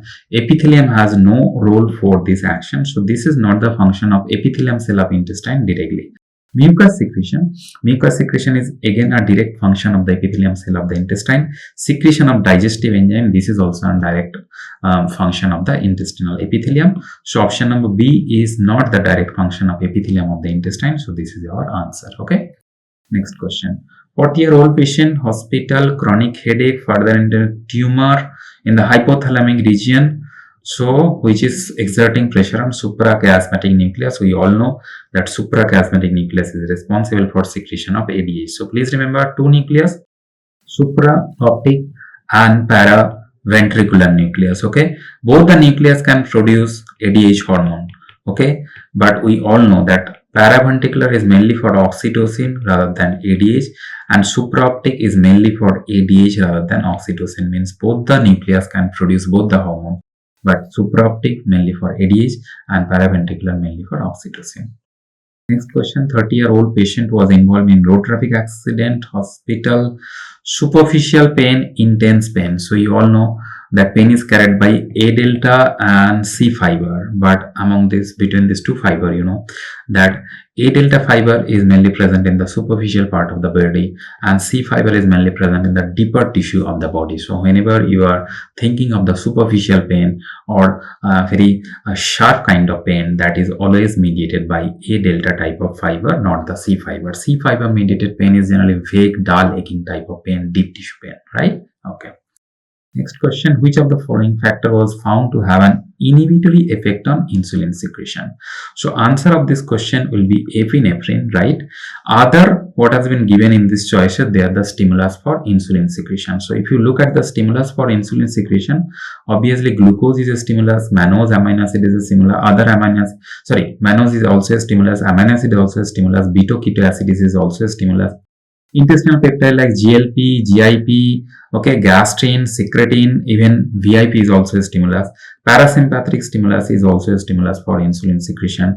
But the sympathetic system decreases insulin secretion via alpha-2 adrenergic stimulation. So answer of this question will be epinephrine, because epinephrine decreases insulin secretion via alpha-2 adrenergic receptor. Okay, that's all you have to remember here. Next question, 55-year-old man, peculiar speech. On further evaluation, defect in the Wernicke area. So Wernicke area is the language area which is responsible for understanding the language, visual and auditory language understanding. Okay, so the comprehension of the language is done by Wernicke area. So whenever this Wernicke area is damaged, the comprehension will be lost. But because the Broca area is normal, Broca area is functional, so what will happen, the person will go on speaking everything and anything but without any sense, because he will not be able to comprehend the language. So what will happen, senseless continuous speaking will be the features of the Wernicke aphasia. Option B is the answer. Okay, so this is all about physiology question and answer. Thank you.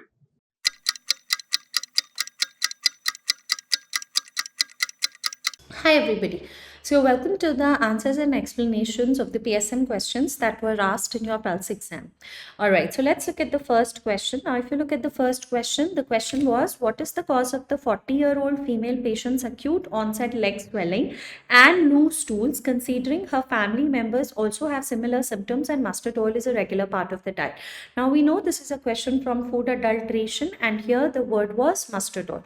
So it is contamination of mustard oil with argemone oil, and the toxin that is present in argemone oil is nothing else but sanguinarine, and because of that it presents with, this was your buzzword, acute onset, sudden onset of swelling particularly here is non-inflammatory edema. So the correct answer was sanguinary. Moving to the next question, in a community an awareness session on hand washing was organized. Appropriate order of events in the session is. So basically here we are talking about the motivation model. Now you all know that there is a sender frames a message, and that message goes via a proper channel, guys, goes via proper channel to the receiver, now receiver will not just accept whatever is being said. If you remember, there was a ITA model which was very, very important. What was the ITA model? If you talk about the ITA model, it is that it should generate an awareness, it should be interesting, it should be the person will then evaluate and then give it a trial and adopt. So what is the correct answer over here? Awareness, interest, evaluation and adoption. Moving to the next question, everybody. A 35-year-old man is unemployed because he is unable to walk after an accident. His unemployment is classified as. So basically we are asked about unemployment. Now I hope you remember this spectrum, DIDH. So you have disease. Now here the disease could be an accident. Now because the disease leads to what? Impairment. What is the impairment over here? Impairment is loss of legs. Now because he does not have his legs, he'll not be able to walk. So not being able to walk is a form of disability. Okay, not able to walk. Now because he's not able to walk, he will lose his job, he'll become unemployed. So that is what? Handicap. So handicap over here was unemployment, and here the question that was asked was, a 35-year-old man is unemployed because he's unable to walk. So here unemployment becomes what? Becomes handicap. Chalo, next one. A new drug is designed to lower blood cholesterol levels is being tested on 1,000 participants. Now, what does the null hypothesis states? That the new drug does not affect cholesterol level. Okay? So H0 means that there is no difference in the treatment of a disease between the two drugs. But after analyzing the data, that means after clinical trial, the researchers concluded that yes, the drug doesn't work. Okay, in the clinical trial also we showed that the drug doesn't work, but in reality it does have a small clinically significant effect. So what does it mean? In reality, what is happening? H0 is false, right? In reality the drug does have an effect. That means in reality H0 is false, but what has happened? But based on result of a clinical trial, what have we done? Based on result of a clinical trial, a false H0 accepted. Now I hope you remember, H0 false but accepted, it was associated with the word false but accepted is which type of error? This is nothing but a type 2 error. So the answer here becomes type 2 error.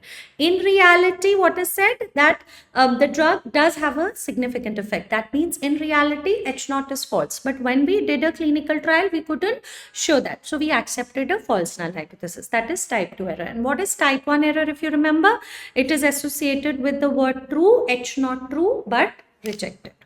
Okay, moving to the next question. 4 to 8 speakers discuss a topic in front of a large audience. Now your answer was actually in the first line only. 4 to 8 speakers. You can have 4 to 8 speakers in a panel discussion also, symposium also. But discussion between the panelists, between the members is not allowed in a symposium. But here we can discuss, right? There is no set agenda, set speeches or order of speaking. In the end, there is interaction with the audience. That's okay. But the buzzword 4 to 8 speakers discussing among themselves, intervening in between, no set agenda, no set speeches, no set order of speaking. What is this? panel. What is a symposium? In symposium, you have a set agenda, you have set speeches, you have set order of speaking. What is the workshop? Workshop is a series of 4 or more meetings in front of an audience. Okay, and seminar is like a micro event. So the correct answer here was panel discussion. All right, moving to the next one. A couple has 4 children, all unvaccinated for measles. A child got measles on 5th of August 2015. 2 other children developed measles by 15th August, secondary attack rate. Now, you all know secondary attack rate is a measure of communicability of a disease, right? It's a measure of communicability of a disease. Now, we know the formula for secondary attack rate is nothing but number of secondary cases, okay? Number of secondary cases divided by the total number of susceptibles multiplied with 100. So now how many are secondary cases here? 2. Now how many children are susceptible? Now 4 children were unvaccinated, that means all 4 were susceptible. Then one of the child got measles on 5th of August. So this one child becomes the primary case. So now how many are susceptible, everybody? So as you can know, 4 minus 1 into 100. You will never ever forget to subtract the primary case from the number of susceptible. So the correct answer is around 66%. Okay. Never forget to subtract the number of primary cases from the number of susceptibles. Okay. Moving to the next one. According to NARCO guidelines, what level of prevention is achieved when an HIV patient undergoes counseling and screening? So counseling here becomes primary and screening here becomes a mode to make an early diagnosis. So here this is counseling is like a primary level of prevention. So it is both primary as well as secondary. Moving ahead, what is the most appropriate measure of central tendency when there is a diverse range of values within a community? Now, what is this? This was your buzzword. Diverse range means either too high values or too low values. So that means we refer to outliers. Now, when we have outliers, what does it make our data skewed? And what is the best measure of central tendency or the most appropriate measure for a skewed observation, guys? It is median. Most affected in a skewed observation is mean. Next one. In a family, Mr. X is 69 years old and his wife, Mrs. X, is 58 years old. They have a 30-year-old son, his 28-year-old wife, and a 5-year-old grandchild. Calculate dependency ratio. Now, dependency ratio is nothing but children below 15 years, all right, plus elderly beyond 65 years are dependent on the working class 15 to 64 years. You can also write this as children up to 14 years. That's okay. Now, so how many people this young age dependency, old age dependency? So we have one 5-year-old boy, young age, and 69-year-old. So we have 2 dependents and the working class is Mrs. X, 58, 30-year-old son, 28-year-old wife. So 2 by 3. That means 0.66. But here, like you can see, it's given in the form of 66.6. That means they're talking about percentage over here. So here we will do nothing but multiply with 100. So your answer is 66.6. So dependency ratio, a lot of questions are coming these days. Okay, in endemic area, what will be the dose of vitamin A for 1 to 6-year-old baby? So endemic area, that means this area has the problem of vitamin A deficiency. So what is the preventive dose that we are going to do? We are not talking about treating dose. So we know that at 9 months, vitamin A is given 1 ml or 1 lakh international units. Thereafter, every 6 months till 5 years of age, how much do we give, guys? 2 ml or 2 lakh international units every 6 months till 5 years. So what will, and all our oral doses, so what is the answer here? It's 1 to 6 years. So obviously not 1 ml, it will be 2 lakh international unit orally for 6 months. Moving ahead. In a town, there are 2,500 live births in the last 6 months. During the same period, there is a death of 5 women due to peripartum infection, 5 due to electrocution, 2 due to obstructed labor, and 3 due to PPH. Now, what is MMR? Now, here MMR means they are asking you, since the answer is given in live births, they are asking you the ratio. Now, what is the ratio? Ratio is nothing but number of maternal deaths, and one very important thing is MMR is the only formula in PSM where the multiplier is 1 lakh. Okay, so per 1 lakh live births. Now, what is very important in maternal deaths? Deaths during antenatal period, during delivery, and up to 6 weeks postpartum, you will not count any accidental or incidental causes. That means 5 due to electrocution, you will not include it. So, what is the total number of maternal deaths over here? 5 peripartum infection, 2 obstructed labor, 3 PPH. 5, 6, 7, 8, 9, 10. And how much is the live births? 2500. Into, you will do it with 1 lakh multiply. So this comes out to be how much, everybody? This comes out to be, if you see, 400. But 400 to thani, 400 per 1 lakh, 400 per 1 lakh live births. So how can you write it? Just cut this, 4 per 1000 live births. This is your answer. Now don't worry if they've not given in terms of 1 lakh. This is how you will approach the questions. Always remember to exclude accidental or incidental causes. Next one. Which of the following statements is true regarding the 5th stage of the demography transition model? Now, what is the 5th stage? We all know in the 5th stage, CBR is below CDR. So, what happens over here? Birth rate remains unchanged? No. It remains, highest birth rate is in stage 1. It remains unchanged in stage 2. Death rate increases? No. Demographic gap is positive? No. It is negative. So, what is it? Birth rate falls below death rate. Demographic gap hota hai CBR minus CDR. Next one, birth rate in a population of 5,000 is 30 per 1,000. Calculate the total number of expected pregnancies. So for every 1,000 population, the birth rate is 30. So for 5,000 population, guys, the birth rate is expected to be how much? The birth rate is expected to be 150. But do you think every woman, there's not going to be any pregnancy wastage? Of course, we have a pregnancy wastage factor. That is how much? 10% of pregnancy wastage factor has to be always considered. 10% of pregnancy wastage factor. So you're going to consider it at what? You're going to expect 10% of expected pregnancies. So we are expecting a birth rate of 150. So we are expecting pregnancies 150. So 10% of 150. So that will be 15. That is the pregnancy wastage factor.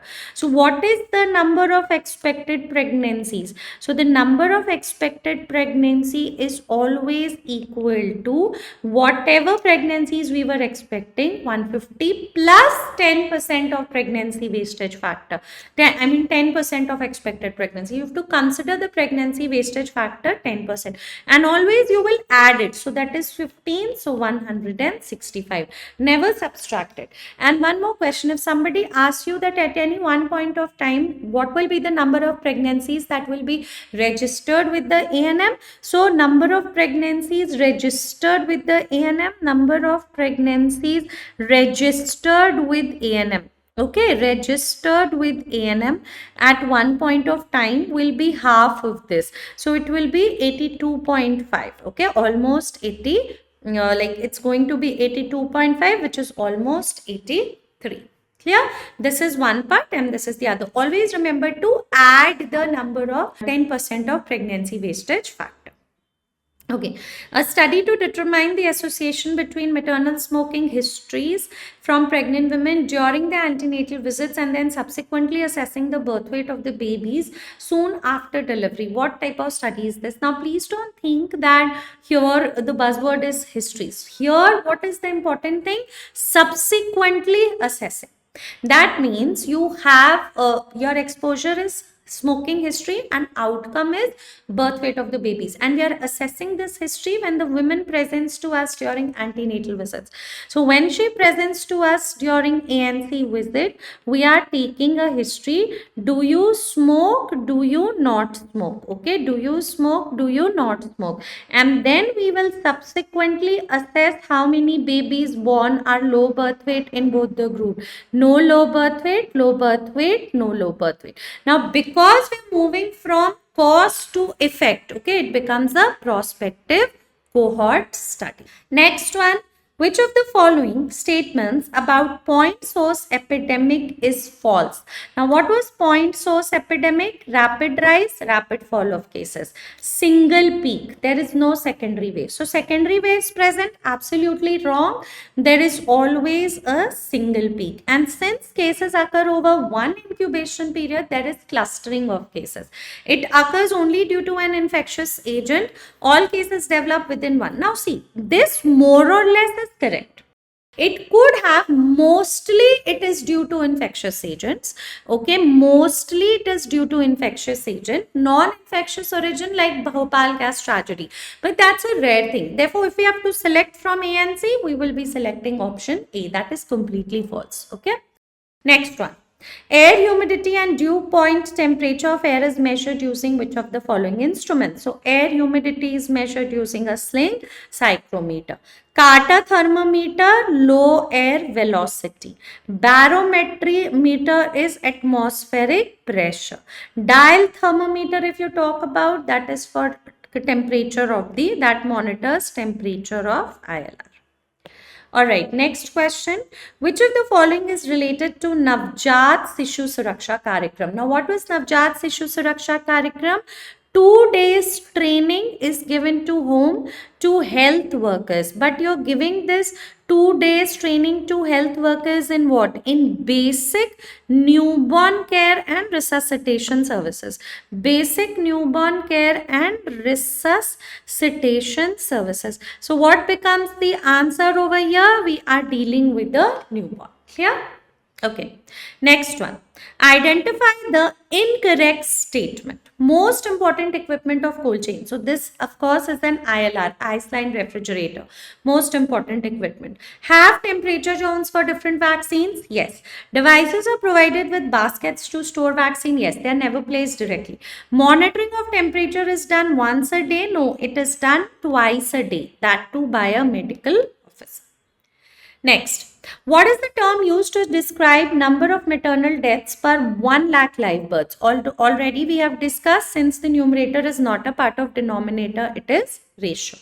For rate, it would have been per 1 lakh women in reproductive age group. Okay, it would have been women in reproductive age group.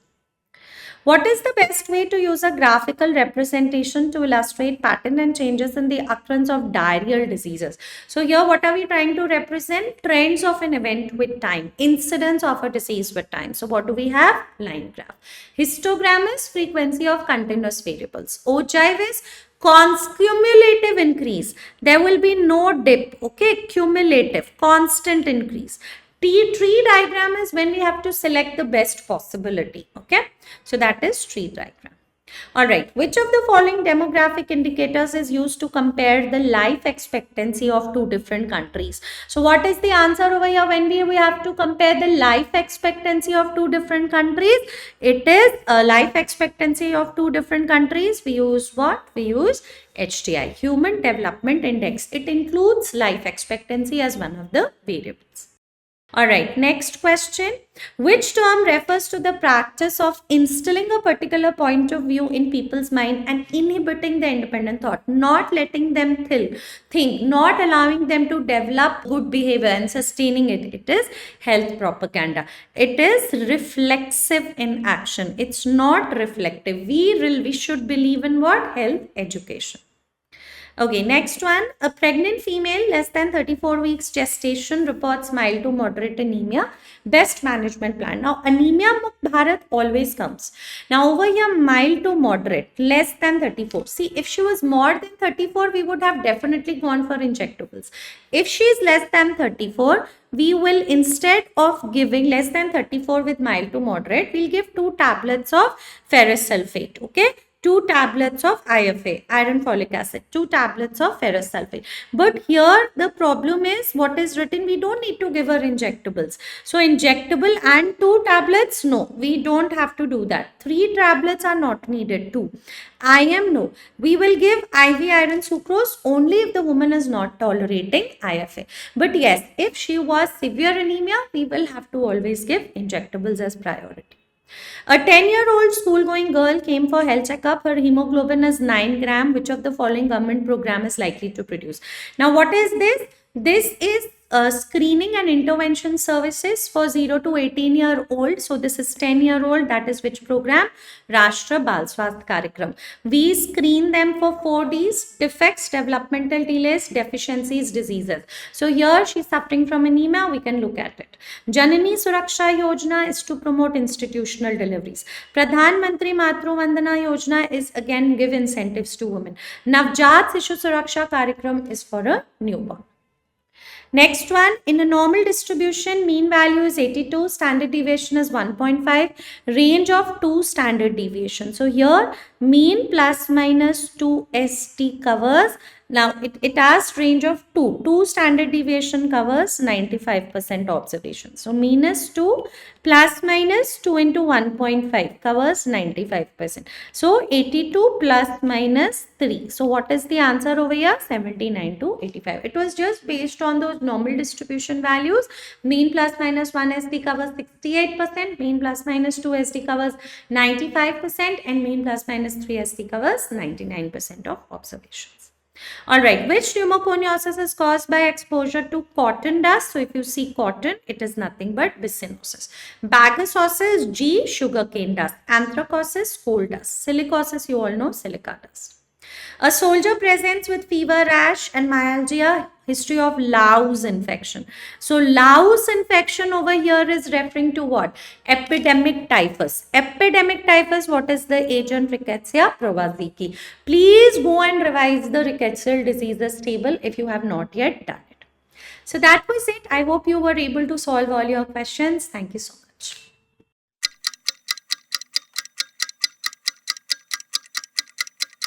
Hi everyone, so let's discuss the psychiatry questions of the Pulse test for FMG exam. So let's discuss the first question.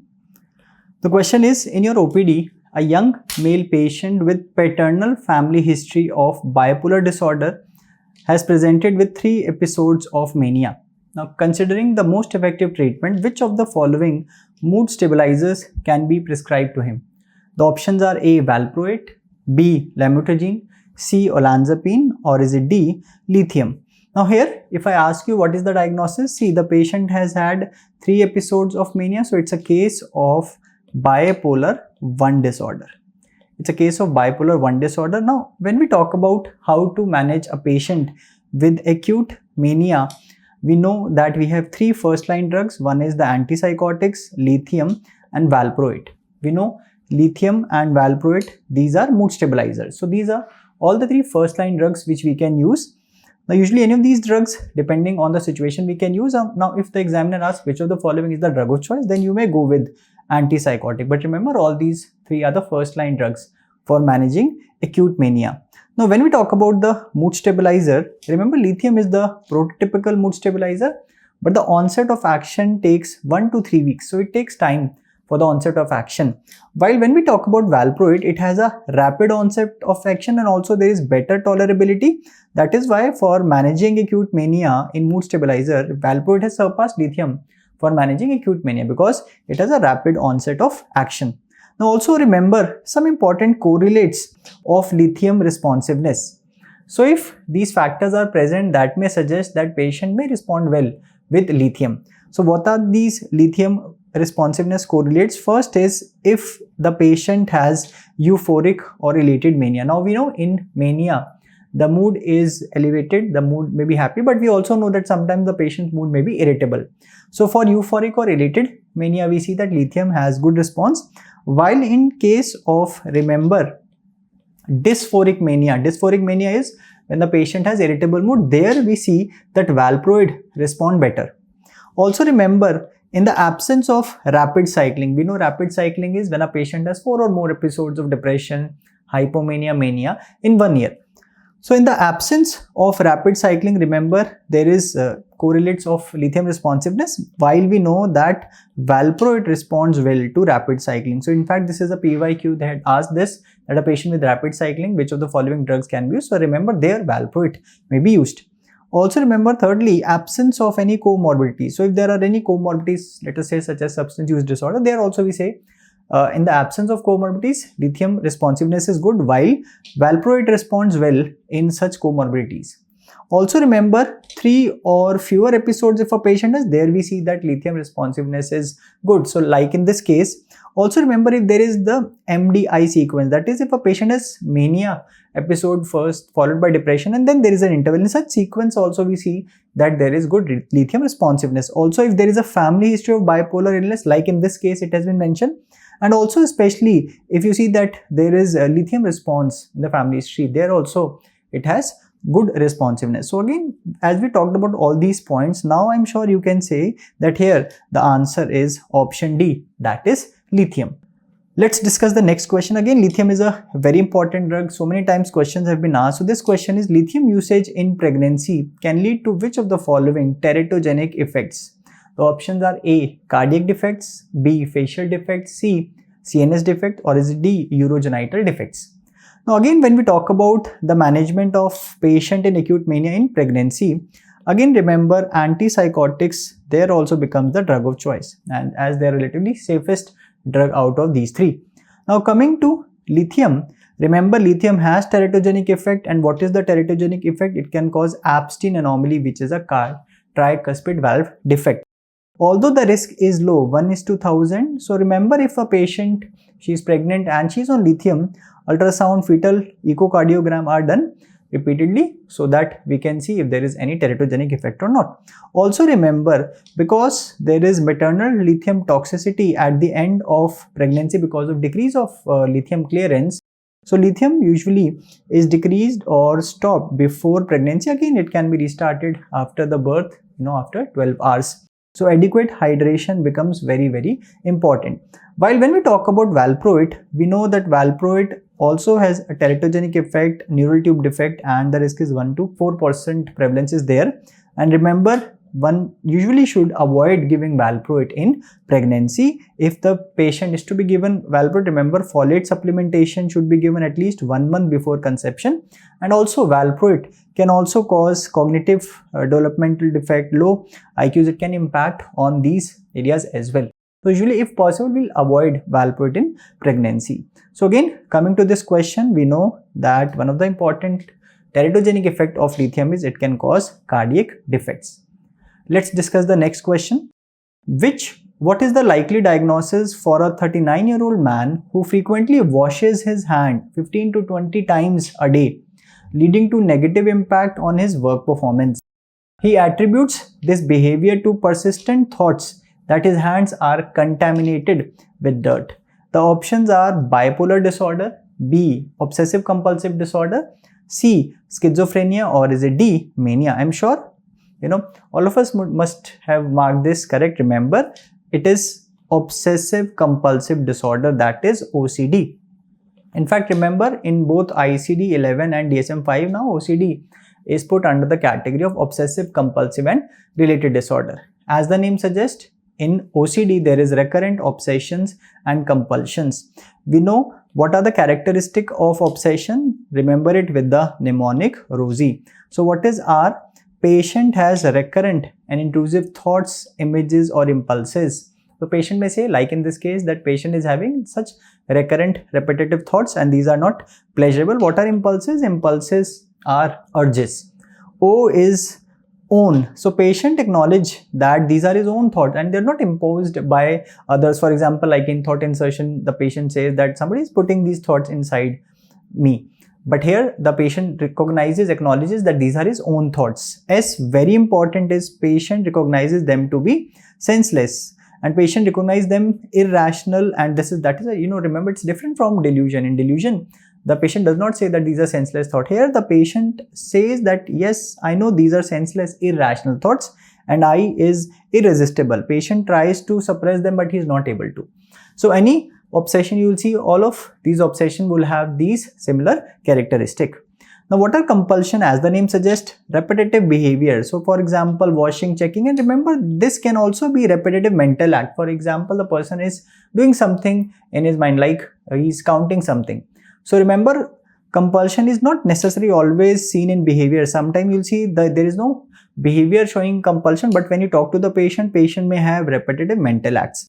and patient performs them in response to obsession. So many times we see it is secondary to obsession, but they can also occur in a rigid rule bound way. So it is not necessary that compulsion will always occur with obsession, and patient perform them to reduce the anxiety, but again he is not able to decrease this anxiety.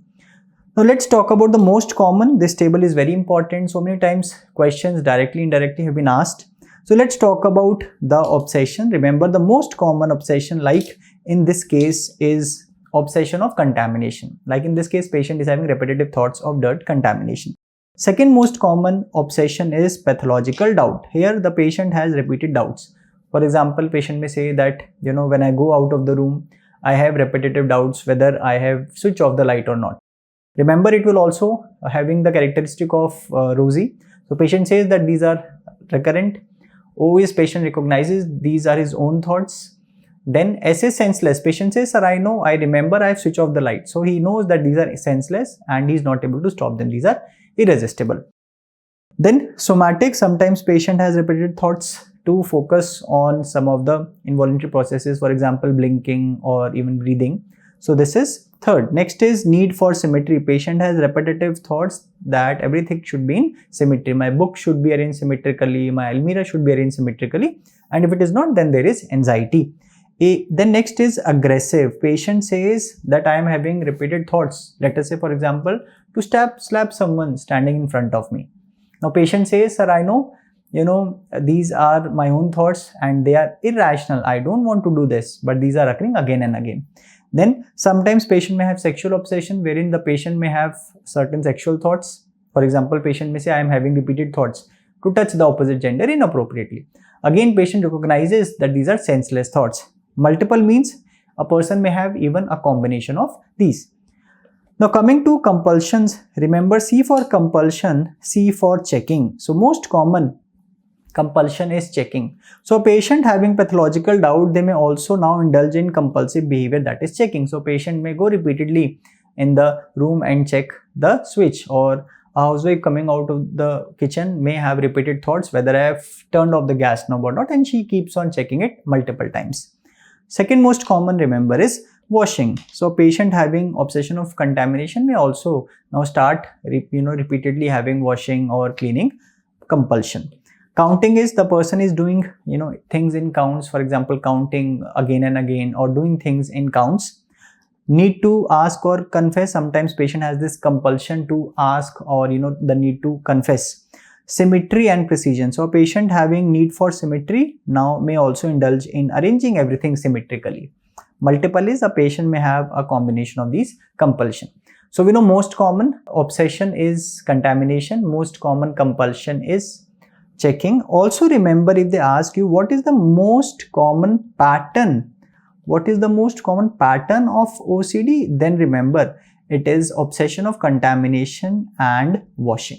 So again, we have talked about all these important points. So here, if we come to this question again, so here the patient is having repetitive thoughts of dirt and contamination and is also now indulging into compulsion of washing. So answer is OCD. Let's discuss the next question. Which drug among the options provided would assist a chronic smoker in their aim to quit smoking? Options are A. Bupropion, B. Mirtazapine, C. Varenicline, D. Is it both A and C? So what is the answer? Again, we know the answer is both A and C, that is bupropion and varenicline. They are used to manage a patient using tobacco nicotine. So let's talk about the management in the pharmacological treatment. One of the modality we have is nicotine replacement therapy, that is NRT. So here we know that a person who is consuming tobacco, let us say he's smoking a cigarette or maybe he's having some chewable form of tobacco, along with nicotine there are so many other harmful chemicals, and many of those harmful chemicals are carcinogens. So here we are replacing it with only nicotine replacement therapy, and it is available in various forms like nicotine gums are there, lozenges, patches, nasal spray and inhalers. So these are some NRTs which are available. Also remember, earlier e-cigarettes was very popular, but remember in India e-cigarettes are also now banned because it is seen that they may also have carcinogens. Now also coming to the non-nicotine medications, to two important non-nicotine medications which have shown great efficacy. One is varenicline. Now see, what is varenicline? As the name is suggesting, Nick, it is a partial agonist at alpha 4 beta 2 N nicotinic acetylcholine receptor. So remember, it is alpha 4 beta 2 nicotine acetylcholine receptor. It's a partial agonist. Now nicotine, when it binds the N-acetyl receptors, it leads to release of the dopamine at nucleus accumbens, and subsequently it causes reinforcement, or there is a reward for which the person continuously smokes. So this varenicline, it acts on these receptors and it decreases the release of dopamine and subsequently decreases the smoking reinforcement or this reward. So it decreases this craving as well.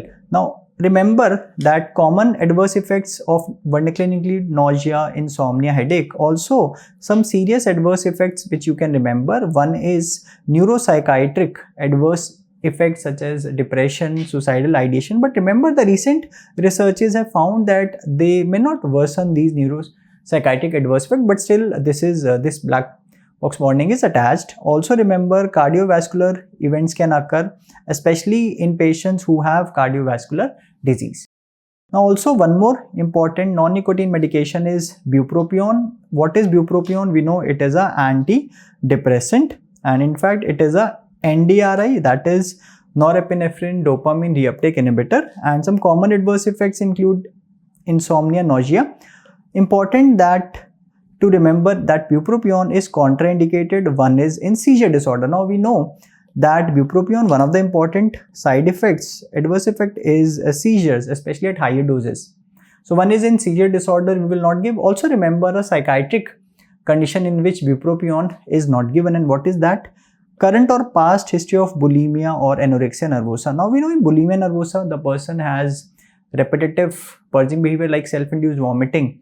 That can increase the risk of seizure because it can have deranged electrolytes. So again, if you give this patient bupropion, it can increase the risk of seizure. Similarly, remember in anorexia nervosa, patient eats less. So again, there may be electrolyte imbalance. Again, that can increase the risk of seizure. So in these conditions, we will not give bupropion. So coming to this question, again, if we see, so we can use both bupropion and varenicline. So the better answer is both A and C. Also remember, if they ask you most effective drug in the management of nicotine dependence or tobacco dependence, then remember varenicline is the most effective. Again, it's a PYQ which has been asked. Let's see the next question. A patient with low mood, no mood to eat, always sleeping and low energy presented to you with such symptoms for 2 months. So what is the diagnosis we are thinking of? So we are thinking of patient may be having depression, or as in DSM-5 MDD, major depressive disorder. Also they say that she had a similar symptoms episodes 5 months ago which subsided with medication. So medications were given, so the symptom must have been severe enough, and the diagnosis again at that time also must be MDD. So you have to identify the disorder. So what is the diagnosis? Is it depression, recurrent depressive disorder, dysthymia, or cyclothymia? Now please remember, we know dysthymia and cyclothymia, they are persistent mood disorders. In dysthymia, the patient has mild depressive symptoms not qualifying for an episode of depression, and in cyclothymia, patient has mild depressive manic symptoms. And these symptoms, they are continuously present in adults for at least 2 years. In children, we say it is 1 year. So these, you can remember, this is a milder form. Dysthymia is a milder form of depression, and cyclothymia, you can remember, it's a milder form of bipolar disorder. So again, these two options we have ruled out. So please remember here, the answer is, it is not just depression. You will also attach this specifier, that is, it is recurrent depressive disorder. So as the name suggests, recurrent means if the patient has 2 or more episodes of depression. In DSM-5, you can write down, remember it is mentioned as it is MDD, then you can add this specifier, that is recurrent. So recurrent is telling us that patient had a similar episode in the past as well. So at least 2 or more episodes if the patient has. See this. Like in this case, we know patient currently presents to us with a depressive episode, and also in the past there was a similar episode. Now to call these 2 episodes as separate episode, remember minimum duration is at least 2 months. So in between for 2 months at least the patient should become normal. So here, as we can see in this scenario, it is mentioned that it was 5 months ago. So here we say that it is a recurrent depressive disorder. Now also let's discuss another interesting scenario. Let us say this may be asked the next time as a new question. A patient develops depression. Let us say we treated this patient with medication, and 1 month later, in between, so for the next 1 month the patient became normal, but again the patient developed episode of depression. Now would you consider this as a new episode or would you consider it as a same episode? So remember, here in this scenario we will consider it as the same episode, because we say that in between, the minimum duration in between the patient should be normal is for at least 2 months. Like in this case we discussed, it was only for 1 month and again the symptoms appeared. So this we will consider as a same episode. The next question is, which of the following is not a defense mechanism? So the options are sublimation, displacement, replacement, altruism. So again, the answer here is option C, that is replacement is not a defense mechanism. Now talking briefly about defense mechanism, what are defense mechanisms? As the name suggests, these are tools which are used by the ego. So ego tries to manage or balance between id and superego. So it uses certain tools that prevents of development of excessive anxiety. These are defense mechanisms. Remember, majority of these defense mechanisms, they are in the unconscious mind. So we have 4 categories of defense mechanisms which you can remember with this trick: N, M, N, M. So remember, N for narcissistic defense mechanism. So here remember immature defense mechanism, then next is neurotic defense mechanism, and last is mature defense mechanism. So in the option displacement is neurotic defense mechanism. As the name suggests, see, when we talk about defense mechanism, always try to see the name. Many times you'll see the name would suggest you what is this defense mechanism, what is the meaning, and also try to just practice MCQs so that you're able to answer these questions on defense mechanisms. So as the name suggests, displacement, unconscious shifting of impulses from one object to another to solve the conflict. For example, a man, he was angry on the boss. So he was angry on the boss. He comes home and he shouts on the wife. So can you appreciate the anger is getting displaced? The wife, now she is angry. She scolds her son. Son becomes angry and he goes and punches the toy. So this is an example of displacement. Altruism, sublimation, these are mature defense mechanism. So what is altruism? Here there is constructive gratifying service to others. So person is doing gratifying service to others to deal with her own feelings or emotion. For example, after the death of the husband due to smoking, so the husband died because of smoking, the wife starts a no smoking campaign and she is doing service for others to manage her own emotions. Next is sublimation. As for sublimation, remember, transformation of unacceptable impulse into socially acceptable behavior. For example, the child gets angry at home, he was scolded at home, so he is angry. Now what does he do? He goes and plays cricket. In the cricket match, he scores century for his team. So can you appreciate, he's transformed his unacceptable impulses into a socially acceptable behavior. So the right answer here is option C, which is not a defense mechanism. Next question, a 35-year-old patient presents with complaints of sudden and irresistible urges to take action. This is characteristic of which of the following symptom? Now whenever you see such question, if you're not able to think of the answer, see, you have the options. Now just by seeing the option, you'll be able to answer. A is impulse, B is hallucination, C is delusion, and D is pseudo hallucination. Now we know what is delusion. Delusion, we know it's an abnormality of thought. So it's a problem of thought. Under thought, we read this in the MSc, it's a problem of content of thought.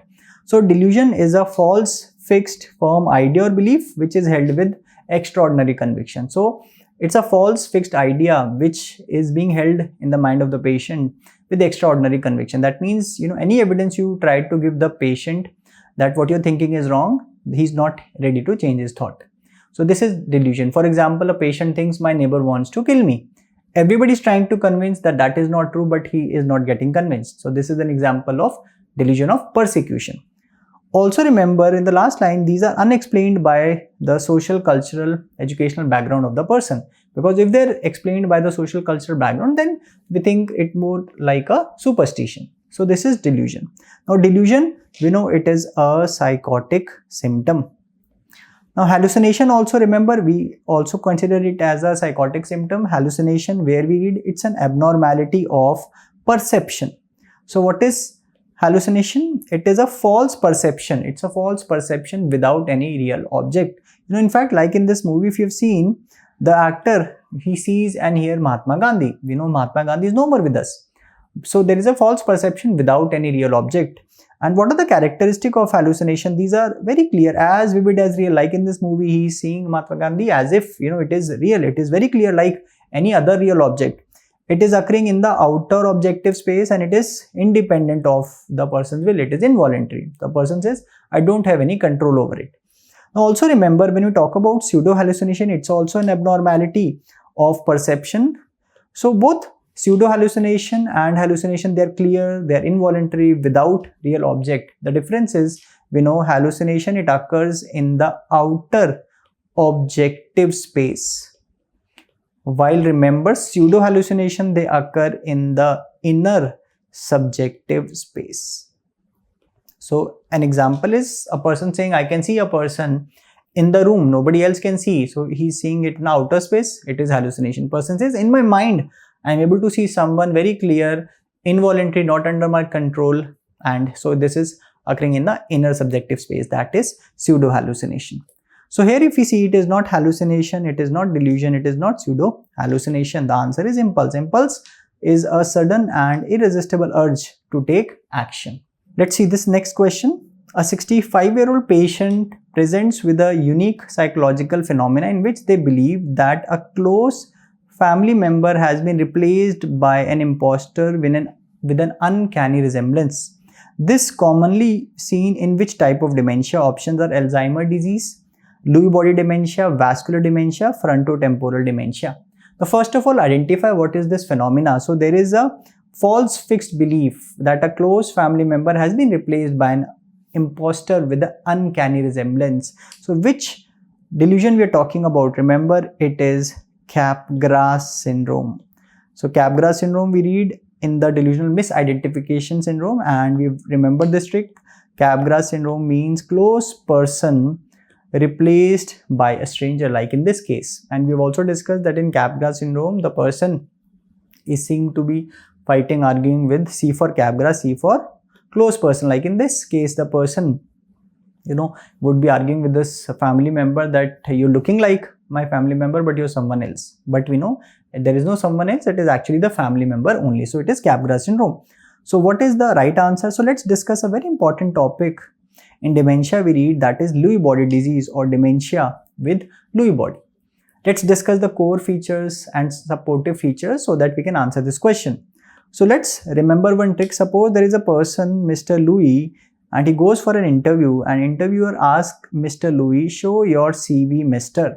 So remember these core features. C for cognition. So there is impaired cognition which is fluctuating. So there is variation in attention, alertness. V for remember visual hallucination. So a person may have visual hallucination. So we know that there are different types of hallucination, and we have discussed that visual hallucination, especially when you see in the question, that may suggest, highly suggestive that patient may be having any organic mental disorder. M for remember motor features of Parkinsonism like tremors, rigidity, bradykinesia, and this is a relatively new core feature which has been added, that is REM, sleep behavior disorder. So again, that can be seen even with Lewy body disease. Also, there are certain supportive features, that is, one is they have severe neuroleptic sensitivity. Neuroleptic is antipsychotics. So these patients may have severe sensitivity to antipsychotics. So they may have increased risk of EPS. Patient may have repetitive falls. Patient may have history of syncope. There may be transient loss of consciousness. Severe autonomic dysfunctions can be seen, hyper or hyposomnia. Hallucination in other modalities may also be seen. So that is considered as a supportive feature. Systematized delusions can occur, like delusion of persecution. See this, Capgras syndrome may occur. Even depression, anxiety, these may be seen. So again, you can see here the answer is, it is Lewy body dementia. Also, let's discuss certain indicative biomarkers of Lewy body disease. Decrease dopamine transporter uptake in the basal ganglia in the DAT scan. Then decrease uptake in the iodobenzyl guanidine myocardial scintigraphy can be seen, and polysomnographic evidence of REM sleep without atonia. Again, as we know that it has been in fact added as a core criteria now, that is REM sleep behavior disorder.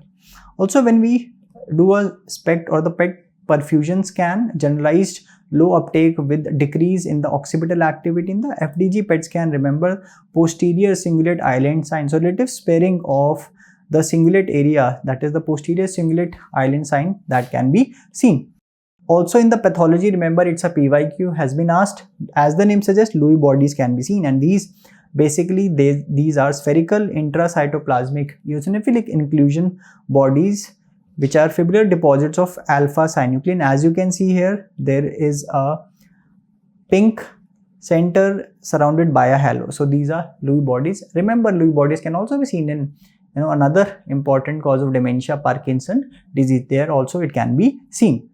Next question. A 38-year-old female presented to a psychiatrist with symptoms of low mood, loss of interest, loss of appetite, and difficulty sleeping for 2 months. The diagnosis of major depressive disorder is made by the psychiatrist. Which drug is the best for the above mentioned disorder? So simply they are asking you the drug of choice for MDD. Options are buspirone, lithium, divalproex, fluoxetine. So I'm sure you must have answered. This is fluoxetine. So remember, in the management of depression or MDD, one we have pharmacotherapy, another we have psychotherapy. In pharmacotherapy, the drug of choice, if it is asked, it is SSRIs. While in psychotherapy, the therapy of choice is CBT, that is cognitive behavior therapy. And if they ask you best would be a combination of these. But if you have to choose between the two, then you can go with SSRIs than CBT. But also remember, if they ask you in mild depression, then again you can go with therapy, that is CBT.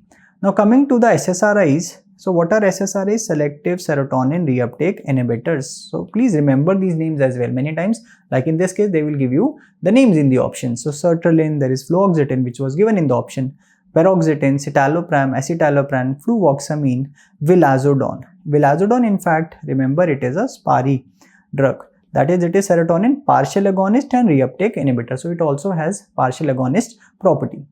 Now also coming to the side effect, which is the most common side effect. So most common is, remember, nausea. Other side effects, J side effects like diarrhea, anorexia, dry mouth, again remember they can cause dry mouth can occur. And some drugs may even show constipation like paroxetine because of anticholinergic side effect. Weight gain can also be seen with these drugs. In CNS, patient may have anxiety, insomnia, sedation, vivid dreams. So again, sometimes patient may say that since the time I've started taking these drugs, so I'm getting vivid dreams, sweating, emotional blunting, seizures, even EPS, less common but can also occur.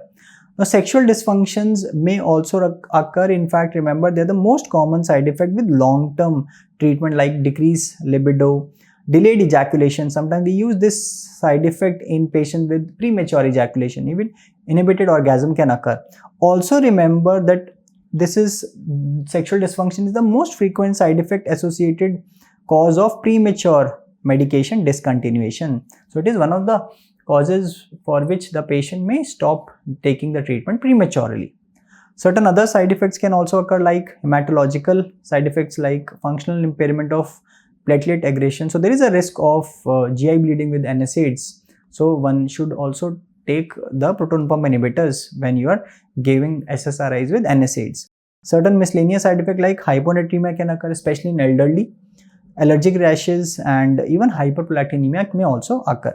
So here, as you can see, the question is, in a way, they are asking you the drug of choice for depression. So here the right answer is SSRI, which is fluoxetine, which is mentioned. Also remember, fluvoxamine is one SSRI which is not used for depression, but it is approved for OCD.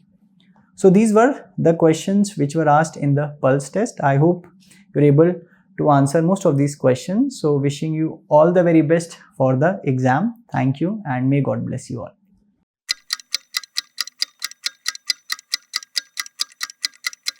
Hello friends, so here we are going to discuss the radiology pulse test questions. The first question, based on the provided image, what possible diagnosis can be determined? So we have this MRI spine which is given, and the options are multiple myeloma, ankylosing spondylitis, pyogenic spondylitis, and pot spine. So what are we seeing here is, if you carefully look at this MRI image which is given, it is not just one vertebra which is showing altered signal intensity, but two vertebra which is affected. So you have this vertebra with its posterior elements, vertebra with its posterior elements. So there are two vertebra which are affected here, along with the intervertebral disc which is involved. So whenever you have intervertebral disc involved and the adjacent vertebra involved, you should always think of TB spine, that is pot spine. So remember that when the intervertebral disc with adjacent vertebra are involved, you should always think of pot spine. Multiple myeloma will cause lytic lesions in the vertebra in the bone, not the intervertebral disc, right? So remember, intervertebral disc involved with adjacent vertebra involved, you think of pot spine. Next question, a patient presented with a head injury after a hammer fell on the skull and the CT is given. So what is the diagnosis? So this is the CT brain and this is the bone window that you are seeing here, right? So what is this fracture that you are seeing here? So the skull should have been like this, smooth surface.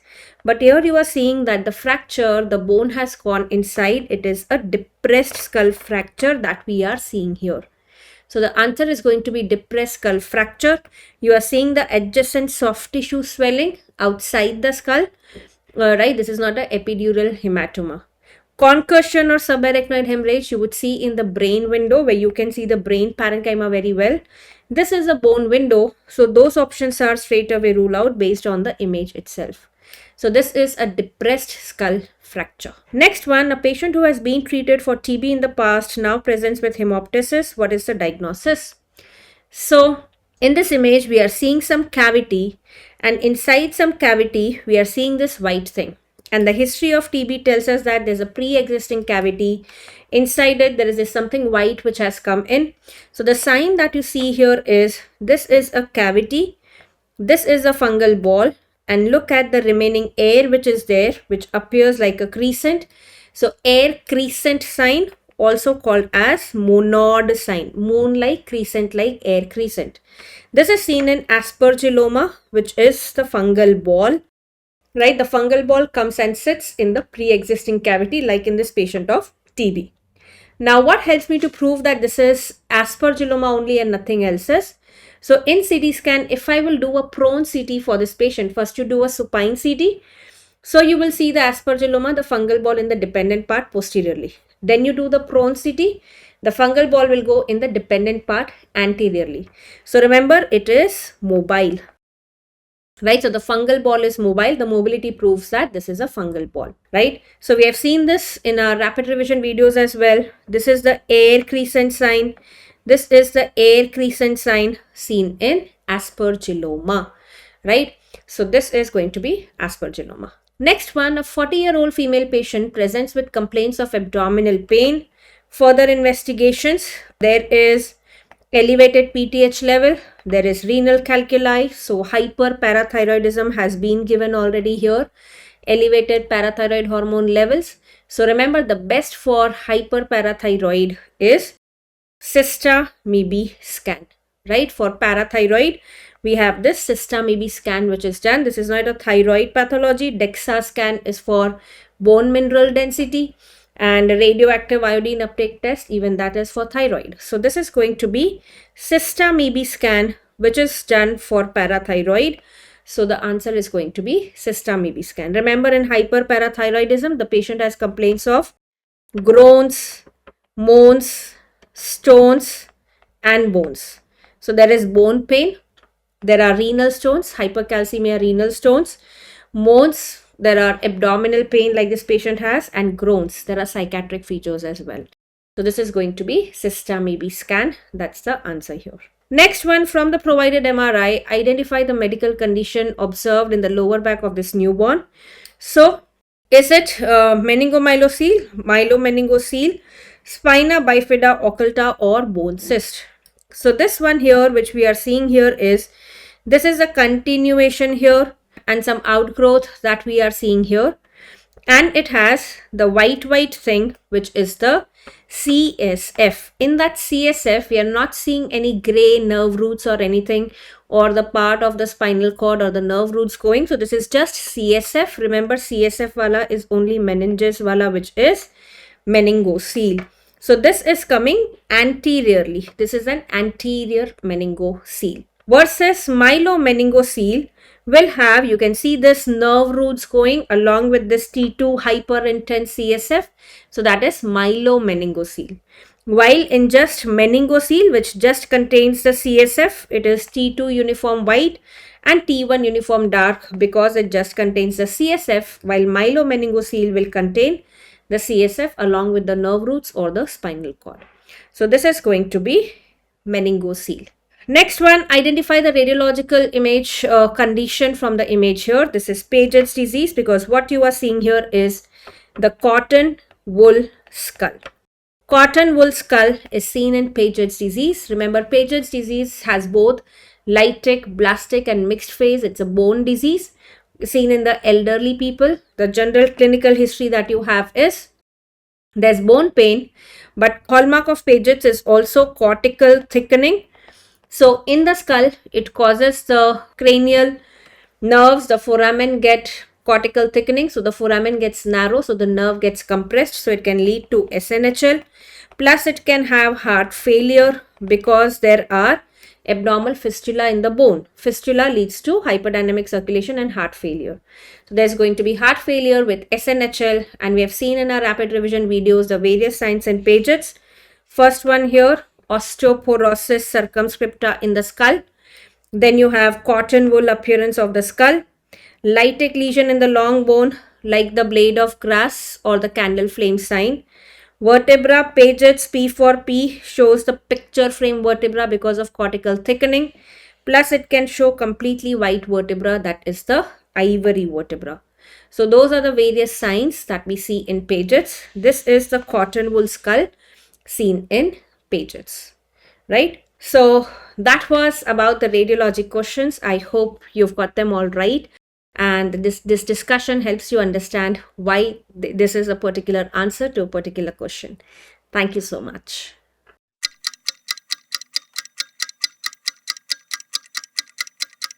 Hi guys, so let's start the discussion of surgery questions. First, you can see what is the probable diagnosis for a 30 years old woman. See the age is 30 years. Second, who complains of painless mass. So second clue is the mass is painless. And what is the location? Left breast. That can be felt. Mass is highly movable, and the size is 3 into 3 centimeter, and it is having rubbery texture. So can you tell me what is the highly mobile tumor or mass in a young female which is painless? Yes, classically it's a description of fibroadenoma. The classical age for fibroadenoma, it is 15 to 25. So here guys, it is painless, rubbery texture, highly mobile, size is 3 into 3 centimeter. First question, why it is not breast abscess? Because you know that in breast abscess there is pain. So it is painful, and whenever patient is having breast abscess, obviously there will be fever. And abscess, it means there should be fluctuation. It is not having rubbery texture, it is not mobile. Phyllodes tumor, what happens? Age is usually 40 to 60, and the affected breast is massively enlarged, which is having bossulated appearance. What? Phyllodes tumor, affected breast is massively enlarged. It is massively enlarged, and what kind of appearance is there? There is bossulated appearance. Invasive ductal carcinoma, obviously it's painless, but here the lump is hard. It is hard. Since it's malignancy, it's not mobile. Usually it's not mobile, it's not having rubbery texture. So correct answer is fibroadenoma, relatively young female, highly mobile tumor or mass, painless, which is having rubbery texture. So correct answer is option C. Patient is having fibroadenoma, right? Now see the next one. Next question. 50 years old diabetic man. Patient is diabetic. There is progressive increase in pain. Pain is there in the calf, right? He now prefers to sleep in seated position. Can you see? prefers to sleep in seated position. Why? Because patient must be having pain. By hanging his leg to alleviate pain. First you tell me, in which case patient is going to hang the legs by side of the bed so that pain is alleviated or partially relieved. This is rest pain. Typically it is seen in Burgess disease patients also, rest pain. Next, pain is more in distal part like toes and feet. So again, in Burgess disease, thromboangiitis obliterans, what's the problem? The disease moves distal to proximal and there are skip lesions, and obviously it is more in distal part. It gets aggravated with movements and pressure. Pain is increased in lying down and elevation of foot. So whenever patient is having rest pain, what happens? It is because of cutaneous ischemia. So if you perform limb elevation or if you're going to lie down, obviously it will be aggravated. But if the legs are hanging by side of the bed or legs are hanging because of gravity, some amount of blood should be going to the ischemic area. So what happens? Pain is partially relieved. So reduced on hanging the foot down. Which of the following is the most likely cause? Diabetic person, it is a risk factor for atherosclerosis. So guys, what's the correct answer here? It is rest pain. Rest pain. Why it is not sciatica? Why it is not neurological claudication or venous claudication? These are not relieved by the legs hanging by the side of the bed. So if you are hanging the legs, these pains are not relieved. So it is not relieved. These pains are not relieved by hanging the leg. By hanging the leg. Clear? So why rest pain is relieved? The cause of rest pain is cutaneous ischemia. So the cause is cutaneous ischemia. It is cutaneous ischemia. And if you are hanging the legs by side of the bed, what will happen? There is blood going to the ischemic areas. That's why pain is relieved. So correct answer is option A. This is rest pain. Now see the next question. Which of the following provides long-lasting result in CABG? CABG means coronary artery bypass grafting. So first question you tell me, which grafts are preferred? Arterial grafts or venous graft? You know that. Arterial graft, these are having non-collapsible lumen. Venous grafts are having collapsible lumen. Collapsible lumen means during systole, it is going to, expand. During diastole, the lumen collapses. So arterial grafts are preferred because they have better patency rate. So for CABG, what is the most preferred graft? It is Lima. What is most preferred graft? Why Lima is most preferred? Lima means left internal mammary artery. So why it is preferred? Because it is having better patency rate, right? So Lima, internal mammary artery, especially the left one, left internal mammary artery, this is most preferred graft. But what is the big problem? You are having one Lima, and usually we are doing bypass in 3 vessels, 3 major arteries supplying the heart. So for other bypasses, you need other vessel. And which is the longest vein in the body, guys? Tell me. The longest vein in the body is long saphenous vein. Biggest advantage that this is the longest vein. It is longest vein of the body. So this is most commonly used. This one is most commonly used. Right? So 2 questions. What is the most preferred graft for CABG? That is internal mammary artery. Most commonly used long saphenous vein. We can also use radial artery. Radial artery is another graft which can be used. Radial artery can also be used. PTFE we are not using for CABG. Gastroepiploic artery it is not used. So here correct answer is long lasting results will be seen if we are using Lima. Internal mammary artery, preferably which one? Left internal mammary artery. Correct answer is option B. Now see the next question. A 3 days old neonate presents with abdominal distension, okay, and patient is having bilious vomiting. Among the following, which is the most appropriate investigation? Guys, first tell me what's the diagnosis. Tell me. The child must be having colicky pain also. But here description is not given because child is crying. Nobody knows why child is crying. There is abdominal distension and bilious vomiting. Both of these are features of small bowel obstruction. Small bowel obstruction. Can you tell me, guys, which small bowel obstruction? Tell me. Proximal or distal? Yes, proximal or distal? So vomiting is more prominent in proximal obstruction. Distal obstruction, distension is more prominent. Here patient is having both. So if distension is there, it is highly suggestive of distal small bowel obstruction. Now, what is the pathophysiology here? Whenever a patient is having obstruction, what happens? Yes, Here, suppose the obstruction is there, proximal segment is distended, distal segment is collapsed. So, it is a protective mechanism of bowel, that bowel is going to decompress itself by vomiting. And if you are going to load the small bowel with anything, obviously what happens? The patient condition will deteriorate, because bowel is very sensitive to stretch. If you keep distending the bowel, it might perforate. So, you are not going to distend the bowel further with barium. That is why barium studies are contraindicated in small bowel obstruction. So, these barium studies are contraindicated. How to make the diagnosis here? Here we should go for CCT. So, what should we go for? We should go for CCT. So, here the correct answer is option D, CCT abdomen. Now, see the next question. Which neuroendocrine tumor of the pancreas is commonly linked with necrolytic erythema migrans, NEM? And guys, you know, this is the most common symptom of, guys, can you tell me? This is most common symptom of glucagonoma. Glucagonoma. Yes, so what is the important point here in glucagonoma? In glucagonoma, there is increased secretion of glucagon, and because of that, patient will be having hyperglycemia. And these patients are having necrolytic erythema migrans, means skin lesions are there. That's why what's the other name? The other name is hyperglycemic. What is the other name, guys? This is hyperglycemic cutaneous syndrome. This is hyperglycemic cutaneous syndrome. And you know that this is also known as 4D syndrome. 4D syndrome. Can you tell me what are the 4Ds? Yes, first D, diabetes. Second D, dermatitis. So, second D is dermatitis. Third, guys, can you tell me? Third is DVT and fourth is depression. Fourth is depression, and the question which is asked, yes, what is the most common symptom? It's dermatitis. And what is that dermatitis? Yes, necrolytic erythema migrans. Right? Can you tell me insulinoma? What is the symptom? Characteristic symptom. It is characterized by Whipple's triad. Because of insulinoma, patient is having hypoglycemia.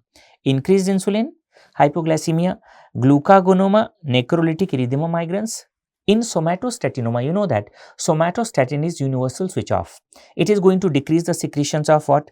Insulin, glucagon, insulin, glucagon, gastrin, acid, cholecystokinin and secretin. Cholecystokinin and secretin. So, what are the effects, guys?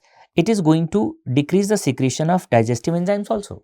Because of decreased secretion of insulin and glucagon, usually patient is having mild diabetes. Mild diabetes. There is decreased acid secretion. So, there is hypochlorhydria. Right? Because of decreased cholecystokinin, what happens? There is hypomotility of gallbladder or stasis. Because of that, there is gallstone. The patients are having gallstone, and these patients are having steatorrhea also. And VI poma, it is also known as Werner-Morrison syndrome, also known as pancreatic cholera. It is also known as WDHA syndrome. You know, WDHA. What is WD? WD is watery diarrhea, H means hypokalemia, A means achlorhydria.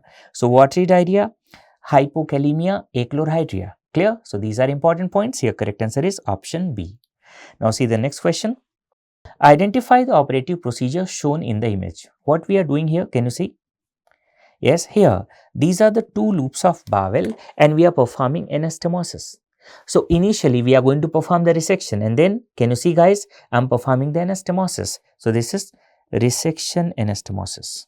So, this is resection and anastomosis. What is primary closure of perforation? Suppose this is the bowel, right? And here, guys, suppose there is perforation. So, what you do? You just close the perforation. That's the primary closure. This is not ileostomy. This is not the resection alone. So, this is resection and anastomosis.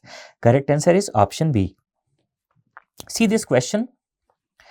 What is the condition depicted in the given image, and what is the next investigation required for the management? So, first diagnosis and the management. Can you tell me here? Reddish mucosal plaque. Can you see this patient? The oral cavity. And you can notice that poor hygiene of the patient. Can you see the teeth color? Poor hygiene. And here you can see reddish mucosal plaque. So, this reddish mucosal plaque. What is this reddish mucosal plaque? Reddish erythroplakia. If there is whitish plaque which cannot be rubbed off, that is leukoplakia. So this is erythroplakia, and to confirm this erythroplakia we have to go for biopsy. So what is the correct answer, guys? Correct answer, it is erythroplakia and we are going for biopsy. No observation, it is not leukoplakia. So erythroplakia, and we have to confirm the diagnosis by biopsy. Next question, a female patient presents to outpatient department 10 days postpartum. So lactating female, 10 days postpartum. She is having fluctuant breast mass. What else? Tenderness. She is having high grade fever and cracked nipple. Especially in primary, what is the big problem? There is faulty breastfeeding technique, and because of this faulty breastfeeding technique, there is trauma around the nipple, and there is one organism from the breast skin which goes inside, that is Staph aureus. And because of this Staph aureus, what happens? Can you tell me, guys? Because of this Staph aureus, patient is having breast abscess. So classically is the description of breast abscess: lactating female, cracked nipple, high grade fever, fluctuant mass, tenderness. So it's breast abscess. Obviously you go for IND and incision and drainage, and you have to give antibiotics. Guys, can you tell me what is the first line agent against Staph aureus? Here we are giving cloxacillin or dicloxacillin. For how much duration? 10 to 14 days. So what we are giving here? First line agent we are giving cloxacillin or dicloxa. Cloxacillin or dicloxacillin, and it is given for 10 to 14 days. So cloxacillin, dicloxacillin, 10 to 14 days. It's not only engorgement. In acute mastitis, there is only inflammation. But what happens? Fluctuation is not there. If fluctuation is there, it means it's abscess. Fibroadenoma, you know, it is painless. There is no relation with breastfeeding. So correct answer is option B. Right? Now see the next one. Elderly chronic smoker male diagnosed with squamous cell carcinoma of lower lip, no lymph node involvement. What is the treatment of choice? So whenever patient is having carcinoma oral cavity T1, T2, surgical excision is sufficient, that is wide local excision, T3, T4 surgery plus radiotherapy. Here there is no lymph node involvement, obviously we will go for wide local excision. Since this is the cosmetic area, so when you perform the excision, if you are 100% sure that there is no tumor left, there is best prognosis, there is no recurrence. So go for wide local excision with frozen section, so that there should not be any tumor at the margin. So it's radiotherapy, no. Combined chemoradiation, no. Wide local excision with negative borders, yes, this can be correct, but better option will be option D. Wide local excision with frozen section. So correct answer is option D. Next question. Identify the pathology in given radiograph of a newborn. So can you see this newborn is placed in inverted position? This newborn is placed in inverted position. Inverted position. Here you can notice that this is anal dimpling. So what happens? The patients who are having imperforate anus, we hold the child for 3 to 6 minutes in upside down or inverted position, and at the point of anal dimpling, we are going to place a coin. Usually done 6 hours after birth, 6 to 12 hours after birth, usually 6 hours after birth. Place a coin, hold the child in inverted position or upside down position, and measure the length, that how much bowel is not developed.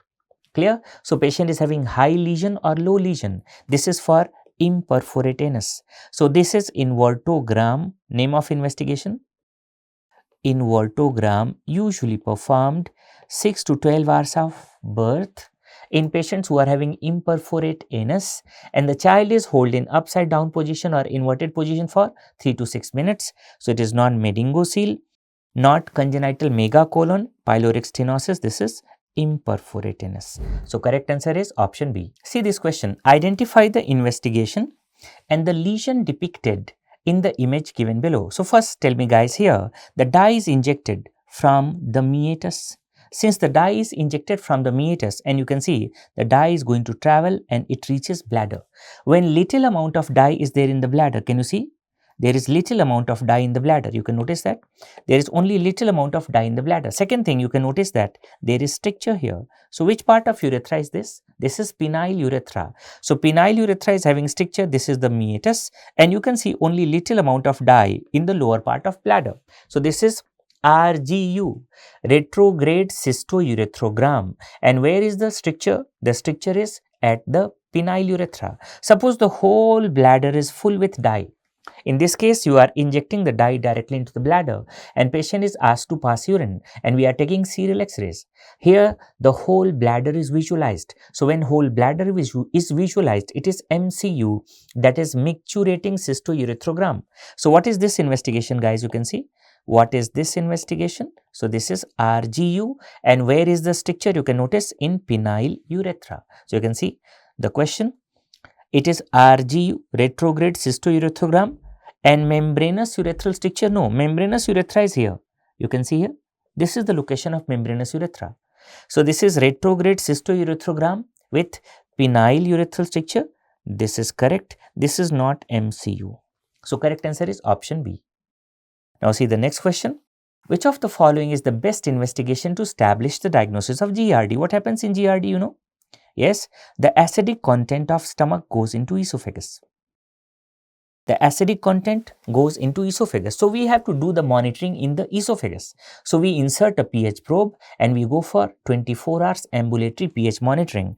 So, best investigation is this.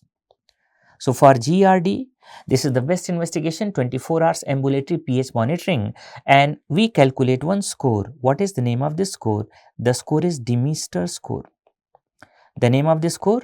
Demister score, and normally Demister score should be less than 14.7. But if it is more than 14.7, it means patient is having GERD. So, when the score is more than 14.7, it means patient is having GERD. Easy? In which cases we are going for endoscopy? If patient is having malignancy, patient is having pre-malignant condition like Barrett's. So, upper GI endoscopy is done if the patient is having Barrett's esophagus, Barrett's, or patient is having carcinoma esophagus, carcinoma esophagus. Usually, what is the role of CT? Whenever there is luminal obstruction, patient is having carcinoma esophagus. For staging, we are using CCT. Advanced malignancy, we are using CCT. Clear? In esophagus, usually MRI is not frequently used for diagnosis of esophageal condition. So, here correct answer is option A. Next question. What is the classification of head injury of a patient involved in road traffic accident? GCS score is 10. So, first tell me how much is the minimum score and how much is the maximum score. So, GCS minimum is E1 V1 M1. You can see, guys, E1 V1 M1, eye opening verbal response, best motor response 3, and maximum score 456, EVM 456. So, it is 15. Clear? Now, if a patient is having mild head injury, in mild head injury, the score is 13 to 15. If the patient is having moderate head injury, it is 9 to 12. And if the patient is having severe head injury, severe head injury, the score is less than equal to 8. How to remember? It's very easy. See, moderate, just pick two words or two letters, MO. MO means movie. और आपको अगर किसी को पूछना है movie के लिए तो आप क्या पूछेंगे? चलती है क्या 9 से 12? So what you going to ask? चलती है क्या 9 से 12? So movie चलती है क्या 9 से 12? Now you will not forget throughout your life. Yes, चलती है क्या 9 से 12? That is moderate, MO. It means mild is 13 to 15 and severe is less than equal to 8. Okay guys, so चलती है क्या 9 से 12? Correct answer is, here the score is 10. So it is between 9 to 12. Moderate traumatic brain injury. So this is moderate traumatic brain injury, चलती है क्या 9 से 12. Got it? Next, you can see this one. What is the most likely diagnosis for a young patient under 5 years of age? See the age, 5 years. There is painless, soft, fluctuant mass on the lateral side of neck. If you see typically here, it is usually, can you see lateral side? If you see the picture, yes, it is looking like it is in the posterior triangle of neck. So, soft, fluctuant, painless mass, age 5 years. What's the diagnosis typically? Cystic hygroma, one by one. Let's rule out why it is not thyroglossal cyst. It's midline swelling and age of presentation is 15 to 30 years. Age of presentation 15 to 30 years. What kind of swelling, guys? Midline. Why it is not cervical lymphadenopathy? It can be present in the lateral neck region, but there is no fluctuation. There is no fluctuation in lymphadenopathy. Ranula, it is arising in the floor of mouth from sublingual gland inside oral cavity. So it's not ranula. Correct answer is cystic hygroma. Yes, it might be present at birth, and if it's present at birth, it leads to difficulty in labor. How to investigate, guys? If the patient is having cystic hygroma, for understanding the relation with soft tissues, we have to go for MRI. And what's the treatment? Treatment is surgical excision. We can go for sclerotherapy also, but preferred treatment is surgical excision. So correct answer is option B. Now see the next question. What is the most likely diagnosis for an adult male patient? Adult male patient. And what is the history? History of intermittent purulent discharge. And there is slight blood tinge from an external opening located in perianal region. So first thing, this is anal canal. And this patient is having one external opening here in perianal region. And from this external opening, what kind of discharge is coming, guys? Purulent. Purulent discharge with slight blood tinge. So what is the classical diagnosis? Since there is external opening, it is fistula in ano. Fistula in ano, right? Why it's not hemorrhoids? In hemorrhoids, there is no external opening apart from anus. So in hemorrhoids, what happens? Yes, there is abnormal descent of hemorrhoids and there is painless bleeding. In pilonidal sinus, between gluteal cleft in postnatal cleft region overlying the coccyx, there is one opening, and from that opening there is discharge and discomfort. In perianal abscess, there is no external opening, only there is collection of pus, which is very, very painful. So correct answer is option D. It is fistula in ano. A patient following road traffic accident with a crush injury. Patient is having crush injury and there is crepitus and reddish brown wound within 3 days after amputation. What is the most likely condition? So whenever a patient is having road traffic accident, there is crush injury. What is the big problem, guys? There is contamination. And if there is contamination, crush injury, there is presence of dead tissue. It is going to promote the anaerobic environment. And in anaerobic environment, there is increased risk of infection with Clostridium perfringens, and this Clostridium perfringens is responsible for gas gangrene. So how do you know that this patient is having gas gangrene? First clue that this patient is having crepitus. So if there is presence of crepitus, it means there is gas in tissues. Crepitus means the patient is having gas in the tissues. And can you see the reddish brown wound? Reddish brown means what? Patient is having gangrene. So crepitus, patient is having gas in the tissues, and reddish brown wound, gangrene. Patient is having crush injury, road traffic accident. So what? Foreign material, dead tissues, going to promote the anaerobic environment. So increased risk of infection with Clostridium perfringens. So classically, it is gas gangrene. It is not impetigo, tetanus or cellulitis. There is presence of gas with gangrene. This is gas gangrene. Clue, there will be crepitus and gangrenous tissue will be reddish brown. So wound will be reddish brown. So correct answer is option A. Now see the next question. What is the initial management approach? Initial management approach for urinary symptoms in patient with BPH. You know that any patient who is having BPH, we start with medical management. We have two drugs. One is alpha blockers. And the second group of agents which we give, that is 5-alpha reductase inhibitors. Clear? So alpha blockers, and the second is 5-alpha reductase inhibitors. Can you tell me alpha blockers? Prazosin, terazosin, doxazosin, silodosin, tamsulosin. So why tamsulosin is preferred? Because it is alpha 1A selective blocker. Alpha 1A selective blocker with lesser side effect. So that's why we start with tamsulosin. Any patient who is having large prostate and raised PSA, in these patients, we give the combination of alpha blockers plus steroids, 5-alpha reductase inhibitors. But here, the initial management is with alpha blockers, and that is alpha 1A selective blocker, tamsulosin. Correct answer is option B. What is the term used to describe signs and symptoms caused by hormones released from tumor tissue, which cannot be explained by the tumor's anatomical distribution? So guys, these symptoms are known as paraneoplastic manifestation or paraneoplastic syndrome. So the symptoms which are caused by Symptoms caused by hormones released from the tumor tissue, not because of tumor anatomical location, that is paraneoplastic syndrome. One of the classical tumor which is having paraneoplastic manifestation, RCC, HCC, so renal cell carcinoma, HCC, carcinoma lung. So what are the tumors which are having paraneoplastic manifestation? Common tumors, RCC, HCC, patients who are having carcinoma lung. So correct answer is option B. Next question, which of the following is the next step in the management of an old patient who has undergone complete excision of glioblastoma? Tell me about glioblastoma. It is glioblastoma multiforme, GBM. And you know that this is most malignant, having worse prognosis. Why? Because glioblastoma multiforme, this tumor is having the property of encroachment of surrounding tissue. So it is going to encroach the surrounding brain tissue. That's why in glioblastoma multiforme we try to remove the tumor, and that surgery is known as cytoreductive surgery. What's the name? It is cytoreductive surgery. Since there are some remnants of tumor left inside the brain, you have to kill those tumor cells by post-operative radiotherapy. So what is the preferred treatment for glioblastoma multiforme?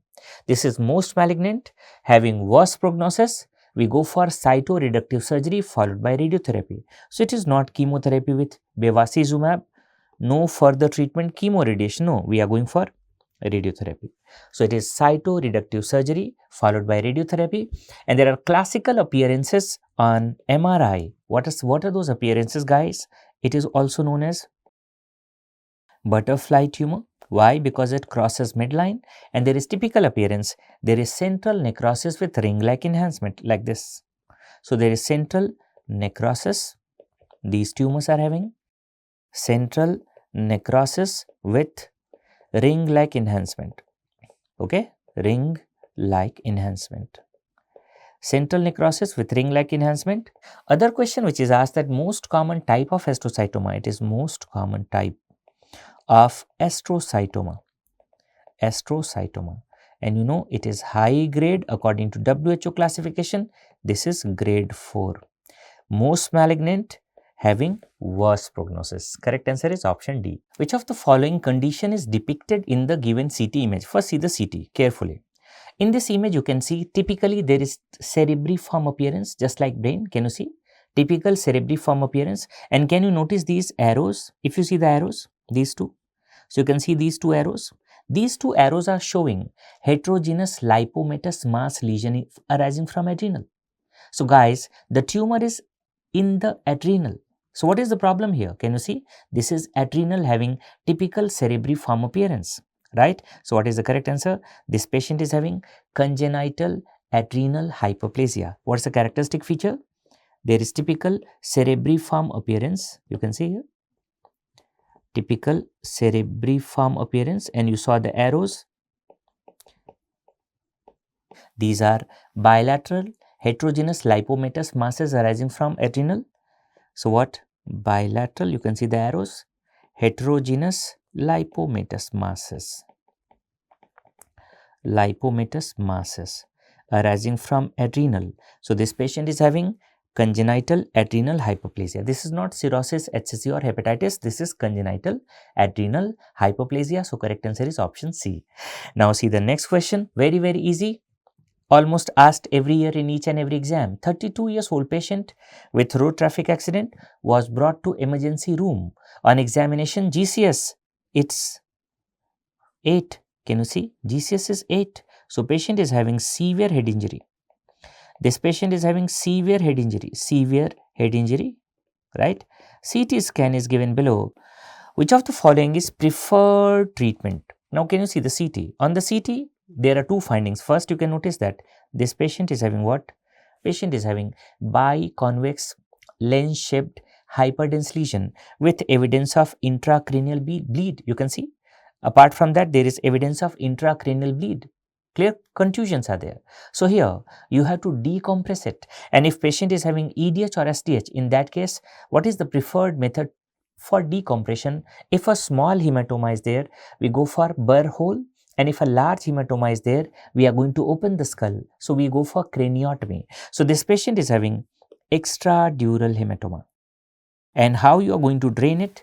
either by burr hole or by craniotomy. Since it's large, so here we are going for craniotomy with evacuation of hematoma. No need of ventilation here at present. Anticoagulant should not be given. No use of steroids at this moment. So here we are going for craniotomy with evacuation of hematoma. Correct answer is option B. Now see the next question. 56 years old patient presents with varicose vein. What is the investigation of choice for varicose vein? Can you tell me? So we are going to assess the anatomy as well as we have to assess the flow, and for that we are going for duplex. So for both deep venous thrombosis as well as varicose vein. For both deep venous thrombosis as well as varicose vein, the investigation of choice is duplex scan. Easy. So correct answer is option A. It is duplex scan. Now see the next question. Very easy question. 45 years old patient presents after undergoing Billroth 2 gastrectomy operation, complains of symptoms suggestive of dumping syndrome, including vomiting and diarrhea occurring approximately 20 minutes after meals. What should be the initial management? First see what is dumping and first see what is Billroth. You can see the stomach, right? If you perform the gastrectomy and after the gastrectomy you perform the reconstruction like this, stomach anastomos to duodenum, this is Billroth 1. So gastroduodenostomy, and if you perform reconstruction like this, loop of jejunum is attached to stomach. So this is Billroth 2. What's the big problem? If patient is going to take some meal which is hyperosmotic or hyperglycemic, accidentally this hyperosmolar content is dumped into proximal part of small intestine. So patient will be having multiple manifestation, that's dumping syndrome. Early dumping seen within 15 to 30 minutes of meals because of hyperosmolar content. It is because of hyperosmolar content. Clear? So what advice should be given to the patient? That take small frequent meals, take low carbohydrate, high fat, high protein diet, avoid liquids during meals, avoid high calorie drinks. So what? Low fat diet? No, it should be high fat diet. Low carbohydrate, high fat, high protein diet. Small frequent meals, it's correct. Insulin and protein, no need to take insulin. Why? Because in late dumping, what is the problem? Reactive hypoglycemia. So insulin is going to worsen. Reverse Billroth 2 to Billroth 1, we can do it, but this is the last step. Initial management is dietary modification, small frequent meals, low carbohydrate, high fat, high protein diet, avoid liquids during meals, and avoid high calorie drinks. So correct answer is option B. Next question, what is the intubation of choice in maxillofacial trauma? 2 questions are asked. Any patient of maxillofacial trauma is brought to your emergency. What is the emergency airway and what is the definitive airway? Immediately when patient is brought to you, you go for needle cricothyroidotomy. What we go for? Needle cricothyroidotomy. So it is needle cricothyroidotomy. So that's the emergency airway, emergency. But the definitive airway, definitive airway, that is tracheostomy. This is tracheostomy. So the intubation of choice in cases of maxillofacial trauma, we go for tracheostomy. So correct answer is tracheostomy. It is not laryngeal mask airway or orotracheal intubation or mask ventilation. Correct answer is option A. So these were questions. I hope all of you marked most of the questions correct. Best of luck.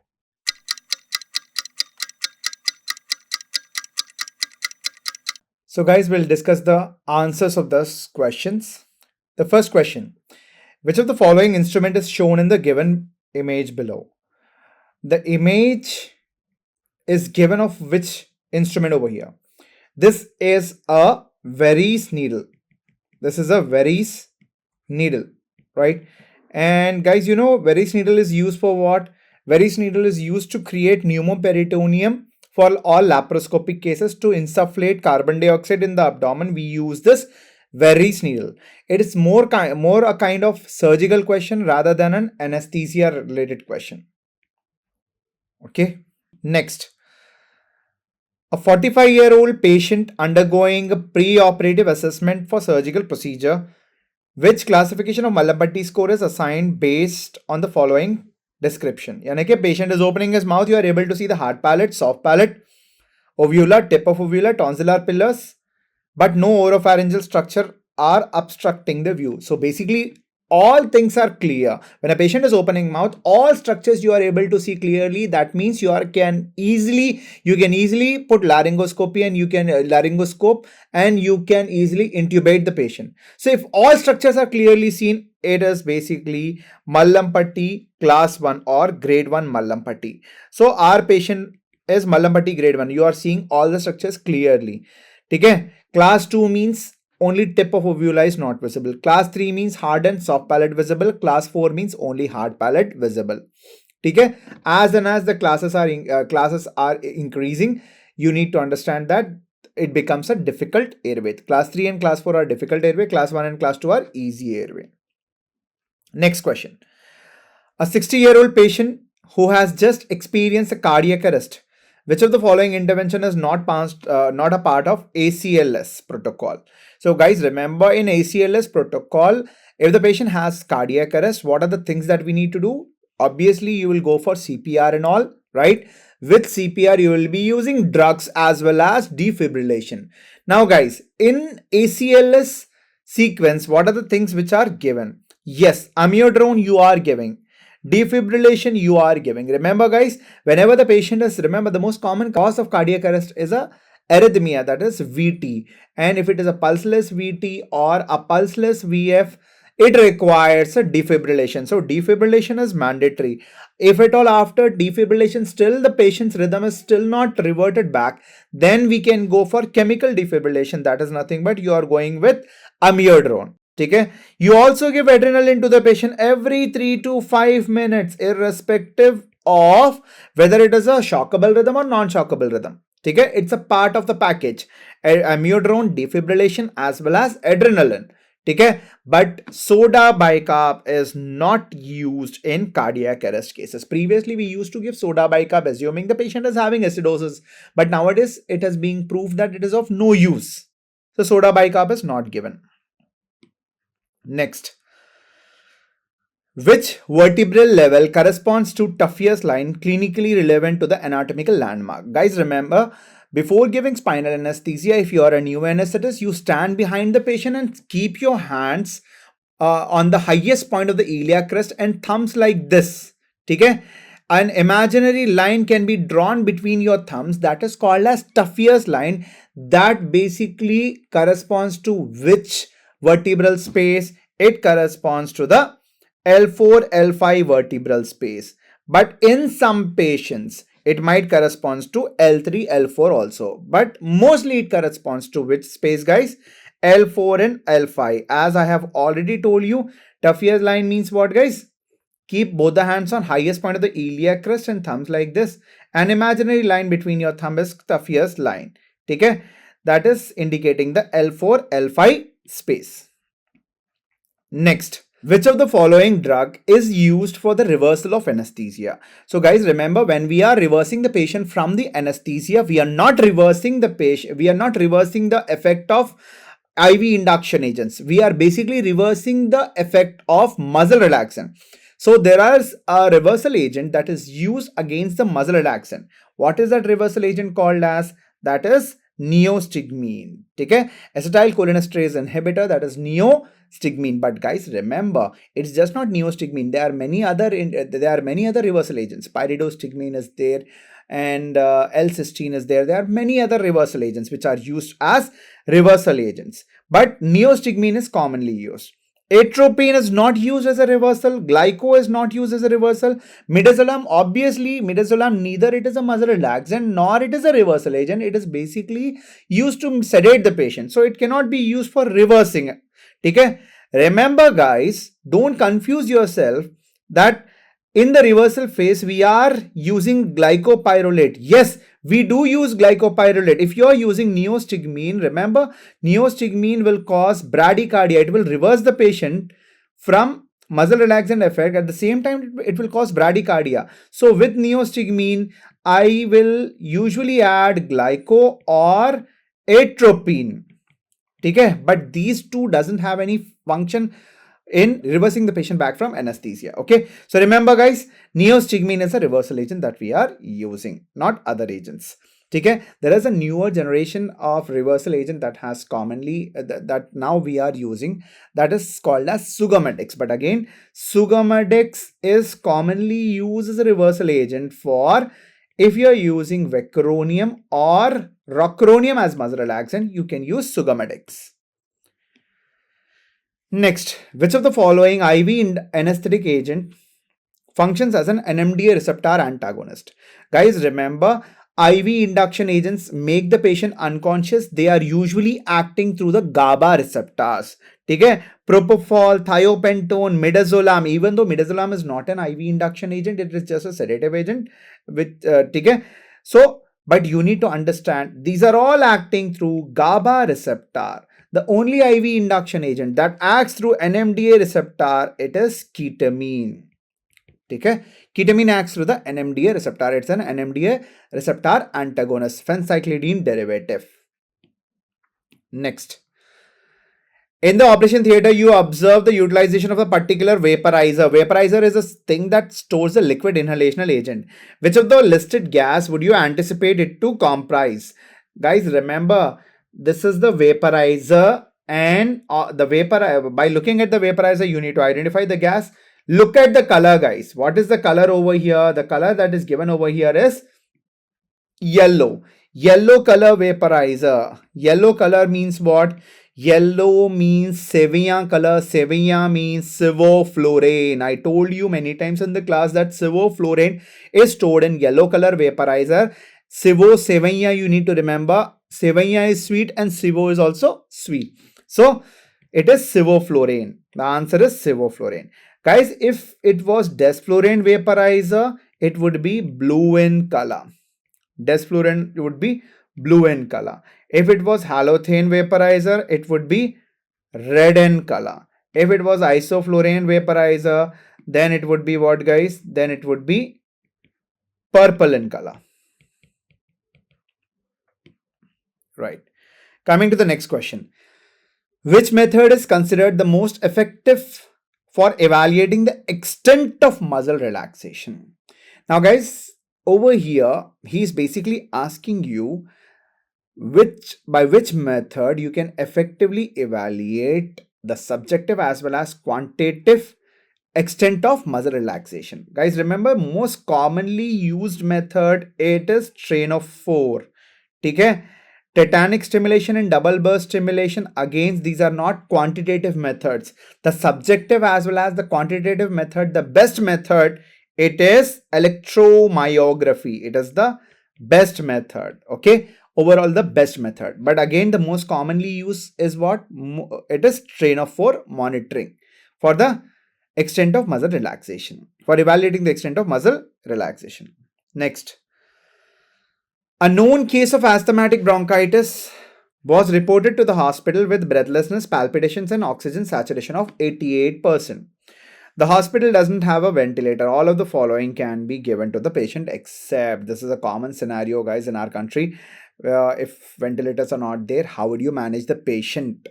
Okay? Yes, you can manage without the ventilators also. You can take care of the patient, and you by taking care means what? You don't have to let him go into coma. Okay? So guys, what could be given in an emergency if the patient is having a saturation of 88%? Guys, remember, if the patient is having asthmatic bronchitis and a saturation of 88, in emergency, I can give hydrocortisone. Although hydrocortisone will be having a delayed effect, but I will give a hydrocortisone. I can also give theophylline to the patient in an emergency, which will again help to dilate the bronchus. Okay. Next, oxygen with oxygen mask and reservoir. Yes, it is also required in an emergency scenario where the patient is having a saturation of 88%. But leukotriene antagonist, okay, these are not used in emergency. These are used for the maintenance. Okay, whenever the patient is having bronchial asthma, in the maintenance phase of bronchial asthma, you just give, when the patient is stable, you give him. Okay.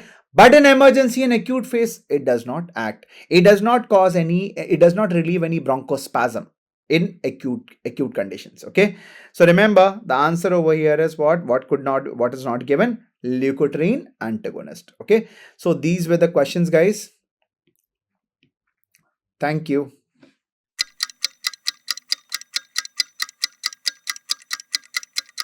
A very big hello to all my dear students. So let's discuss the questions of the pulse test.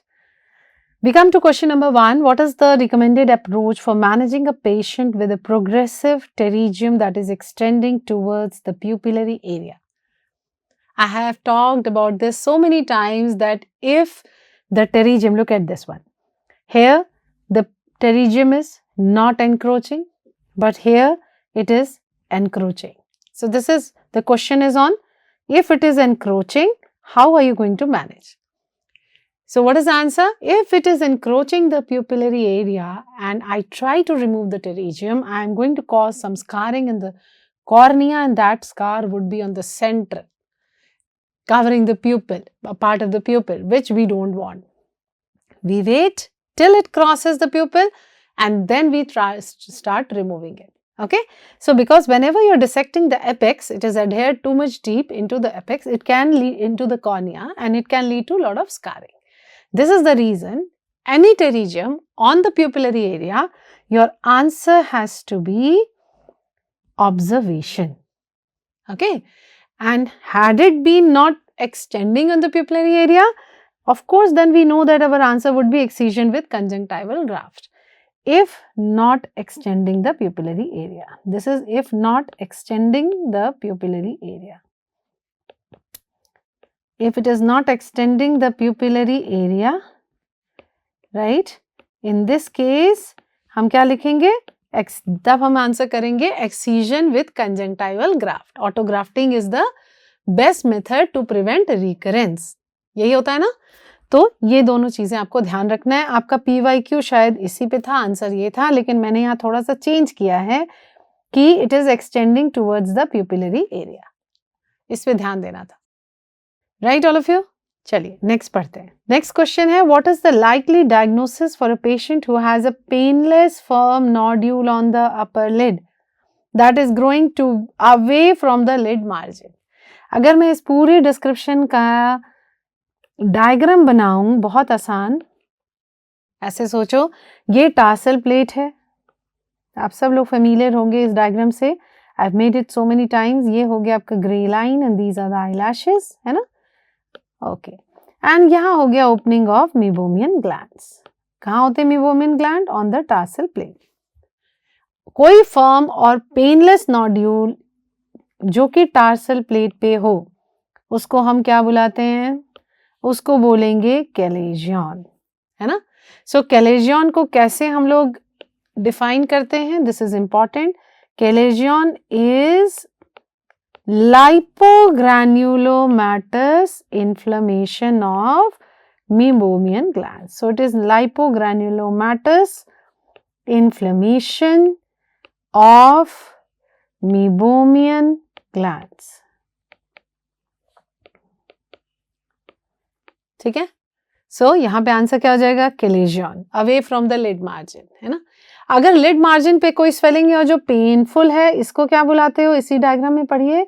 This is called स्टाई और हॉडियोलम externum. हॉडियोलम मतलब swelling, externum मतलब externally on the lid margin. और सबको पता है कि स्टाई को कैसे डिफाइन करते हैं? Stye is acute staphylococcal infection of, पहला important, hair follicle, gland of Zeis, gland of Moll. हो गया? तीसरा सिनेरियो, अगर ये एक्यूट इन्फ्लेमेशन और पेनफुल होता है तो ये कैलेजियन नहीं होता. ये देखो, ये भी टार्सल प्लेट पे स्वेलिंग है, लेकिन ये दिख रही है ना, बिल्कुल ऑलमोस्ट प्लस पॉइंट भी दिख रहा है. ये पेनफुल स्वेलिंग हो गई कहाँ पे? On the tarsal plate. If there is a painful swelling on tarsal plate, this is what is called, क्या बुलाओ कोई आप इसको? This is हॉडियोलम इंटरनम. हॉडियोलम इंटरनम मतलब इस बार टार्सल प्लेट पे. क्या समझाया मैंने? Hordeolum is what? Hordeolum is the swelling, right? Okay, so here we are going to answer. क्या आंसर हो गया? कैलेजियन. चलिए नेक्स्ट पढ़ते हैं. नेक्स्ट क्वेश्चन पूछा है, what is the most probable diagnosis of 3-year-old boy. Age क्या है बच्चे की? 3-year-old. Displaying increased clumsiness for past 6 months, मतलब शायद उसको ठीक से दिखाई नहीं दे रहा है. एग्जामिनेशन किया तो कॉलीफ्लावर लाइक ग्रोथ, ल्यूकोकोरिया क्या होता है? वाइट आई रिफ्लेक्स, कोरिया मतलब प्यूपिल, ल्यूको मतलब white, and absent red reflex on the left I. Nucleation भी किया गया, यानी हम किसकी बात कर रहे हैं? रेटिनोब्लास्टोमा की। माइक्रोस्कोपिक एग्जामिनेशन में क्या मिला? फ्लेक्सनर विंटरस्टीनर। ये भी इंपॉर्टेंट है, कई बार अलग से भी पूछा गया है। Microscopic differentiated cells with central lumen, जिसको हम क्या बुलाते हैं? True rosettes. They are not pseudo rosettes, they are true rosettes with central lumen. ये आप पैथोलॉजी में और अच्छे से पढ़ोगे, right guys? So here what is the answer? A small child of up to 3-year-old with cauliflower like growth, clumsiness, and of course इसके आगे question में सब कुछ बता दिया गया है, फ्लेक्सनर विंटरस्टीनर की बात की गई है। आंसर में कोई कंफ्यूजन नहीं, इट इज रेटिनोब्लास्टोमा। ठीक है, okay, so have a look. ये एक पेशेंट है, ये हो गया आपका ल्यूकोकोरिया वाइट आई रिफ्लेक्स, ये है आपका रेटिनोब्लास्टोमा।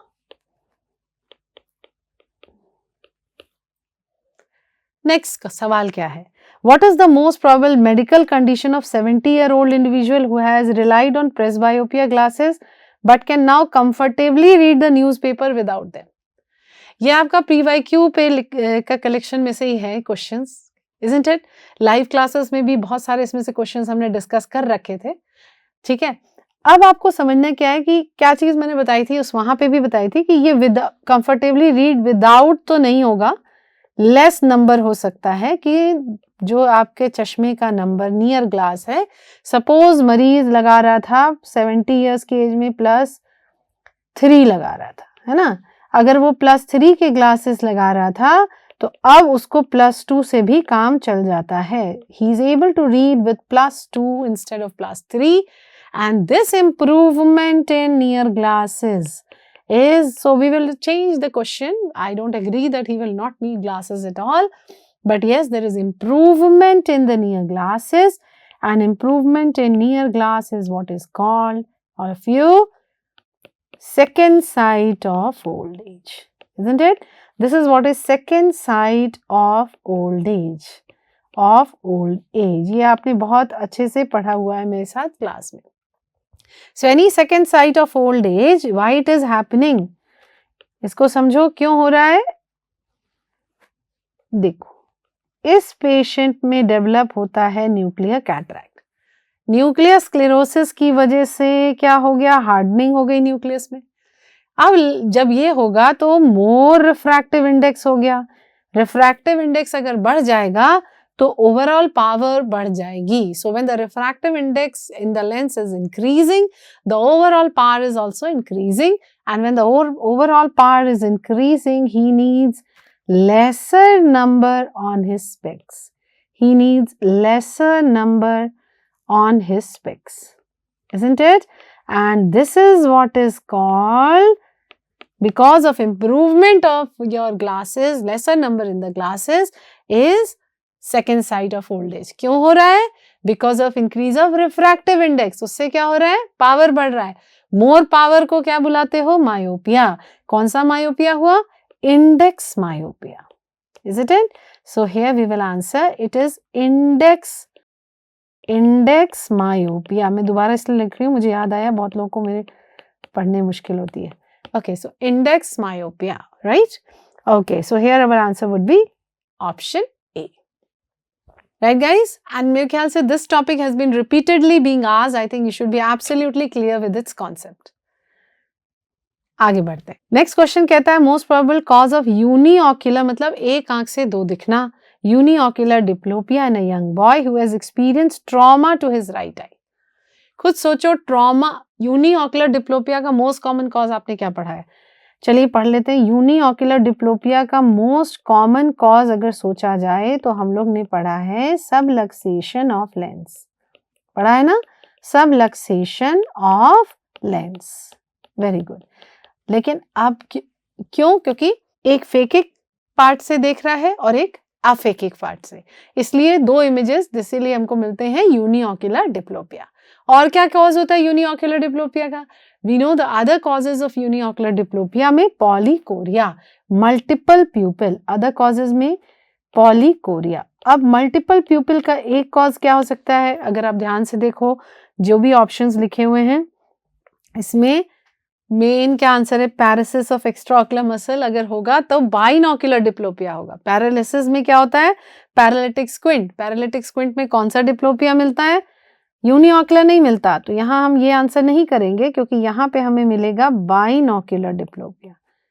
ठीक है, इसमें भी अगर कुछ है, ऑप्शन 2 में भी क्या मिलेगा? सॉरी, डिप्लोपिया, उसमें भी बाइनोक्यूलर डिप्लोपिया मिल सकता है। सिम्बेफ्रॉन क्या होता है? This is adhesion of bulbar to palpebral conjunctiva. So symblepharon तो बिल्कुल दूसरी कहानी है जिसमें डिप्लोपिया से कोई मतलब नहीं। It is adhesion of bulbar and palpebral conjunctiva, isn't it? Okay, so अब क्या आंसर लिखना है? So your answer will be iridodialysis. What is iridodialysis? जब अपनी जड़ से उखड़ जाने को बुलाते हैं डायलिसिस, जैसे रेटिनल डायलिसिस, आइरिस का डायलिसिस। सो अपने रूट से जब उखड़ जाता है, this is what is iridodialysis. Disinsertion from its root. डिसइंसर्शन, इसकी वजह से 2 ओपनिंग्स बन गई और इसकी वजह से यूनिओकुलर डिप्लोपिया हो सकता है। क्लियर हो गया? चलिए एक और सवाल पढ़ते हैं। एक सवाल तो ये पढ़ा, most common cause of uniocular subluxation. एक एडिशनल सवाल यहाँ डिस्कस करते हैं, शेप ऑफ प्यूपिल इन आइरिडोडायलिसिस। देखो कैसा शेप है, गोलाई तो है नहीं, डी शेप है। ठीक है, so this is another exam question कि आइरिडोडायलिसिस में हमें मिलता है, we get D shaped pupil. क्या मिलता है? D shaped pupil. ठीक है, okay. Next question, next question आता है, 60-year-old patient is presenting with chronic dacryocystitis. She complains of recurrent, she क्यों लिखा है? फीमेल्स में chronic dacryocystitis और कॉमन होता है। So she complains of recurrent tearing, discharge, mild swelling on the inner corner of the eye. So कुछ इस तरह की, इसमें थोड़ा ज्यादा स्वेलिंग है, माइल्ड भी हो सकती है। ये क्या बन गया है? माइल्ड स्वेलिंग, म्यूकोसीन, है ना? तो इस तरह की अगर पिक्चर है तो ये बन जाती, दिस इज म्यूकोसीन। एनीवे, वापस चलते हैं। The clinical finding in history are consistent with dacryo. ठीक है, डायग्नोसिस हो ही गई, क्रॉनिक डेक्रायोसिस्टाइटिस 2 बार बोल दिया गया सवाल में। What should be the treatment of choice? बताइए। ऑफ कोर्स क्रॉनिक का एक ही ट्रीटमेंट होता है, DCR, डेक्रायोसिस्टोराइनोस्टोमी। लेक्राइमल सैक मसाज कब करते हो? जब पेशेंट 9 मंथ्स या उससे कम एज का हो। इसको कौन सा मसाज होता है? इसको क्या बुलाते हैं? Crigler's massage. This is called Crigler's massage. ठीक है, ओके। सिरिंजिंग, डेक्रायोसिस्टोराइनोस्टोमी हो गया, देन सिरिंजिंग एंड प्रोबिंग से, ऑफ कोर्स ये सारी प्रोबिंग जो होती है वो आपकी कब करते हैं? बच्चों में 9 मंथ से लेके 4 ईयर की एज तक यही किया जाता है, क्योंकि dacryocystitis can only be done after 4 years of age, right? So here our answer is DCR। चलिए एक और सवाल पढ़ लीजिए कि DCR में क्या करते हो? डेक्रायोसिस्टो, है ना, राइनोस्टोमी। सो ये दिस इज द नोज और ये मान लो आपका सैक है। सिंपल डायग्राम से समझो, आपने 2 फ्लैप सैक के बनाए और 2 flap nasal mucosa and you have joined it, isn't it? So this is decryocysto. When you're joining with nose, this is rhinostomy. Decryocysto, rhinostomy. Joining the sac with the nose by cutting the bone in between.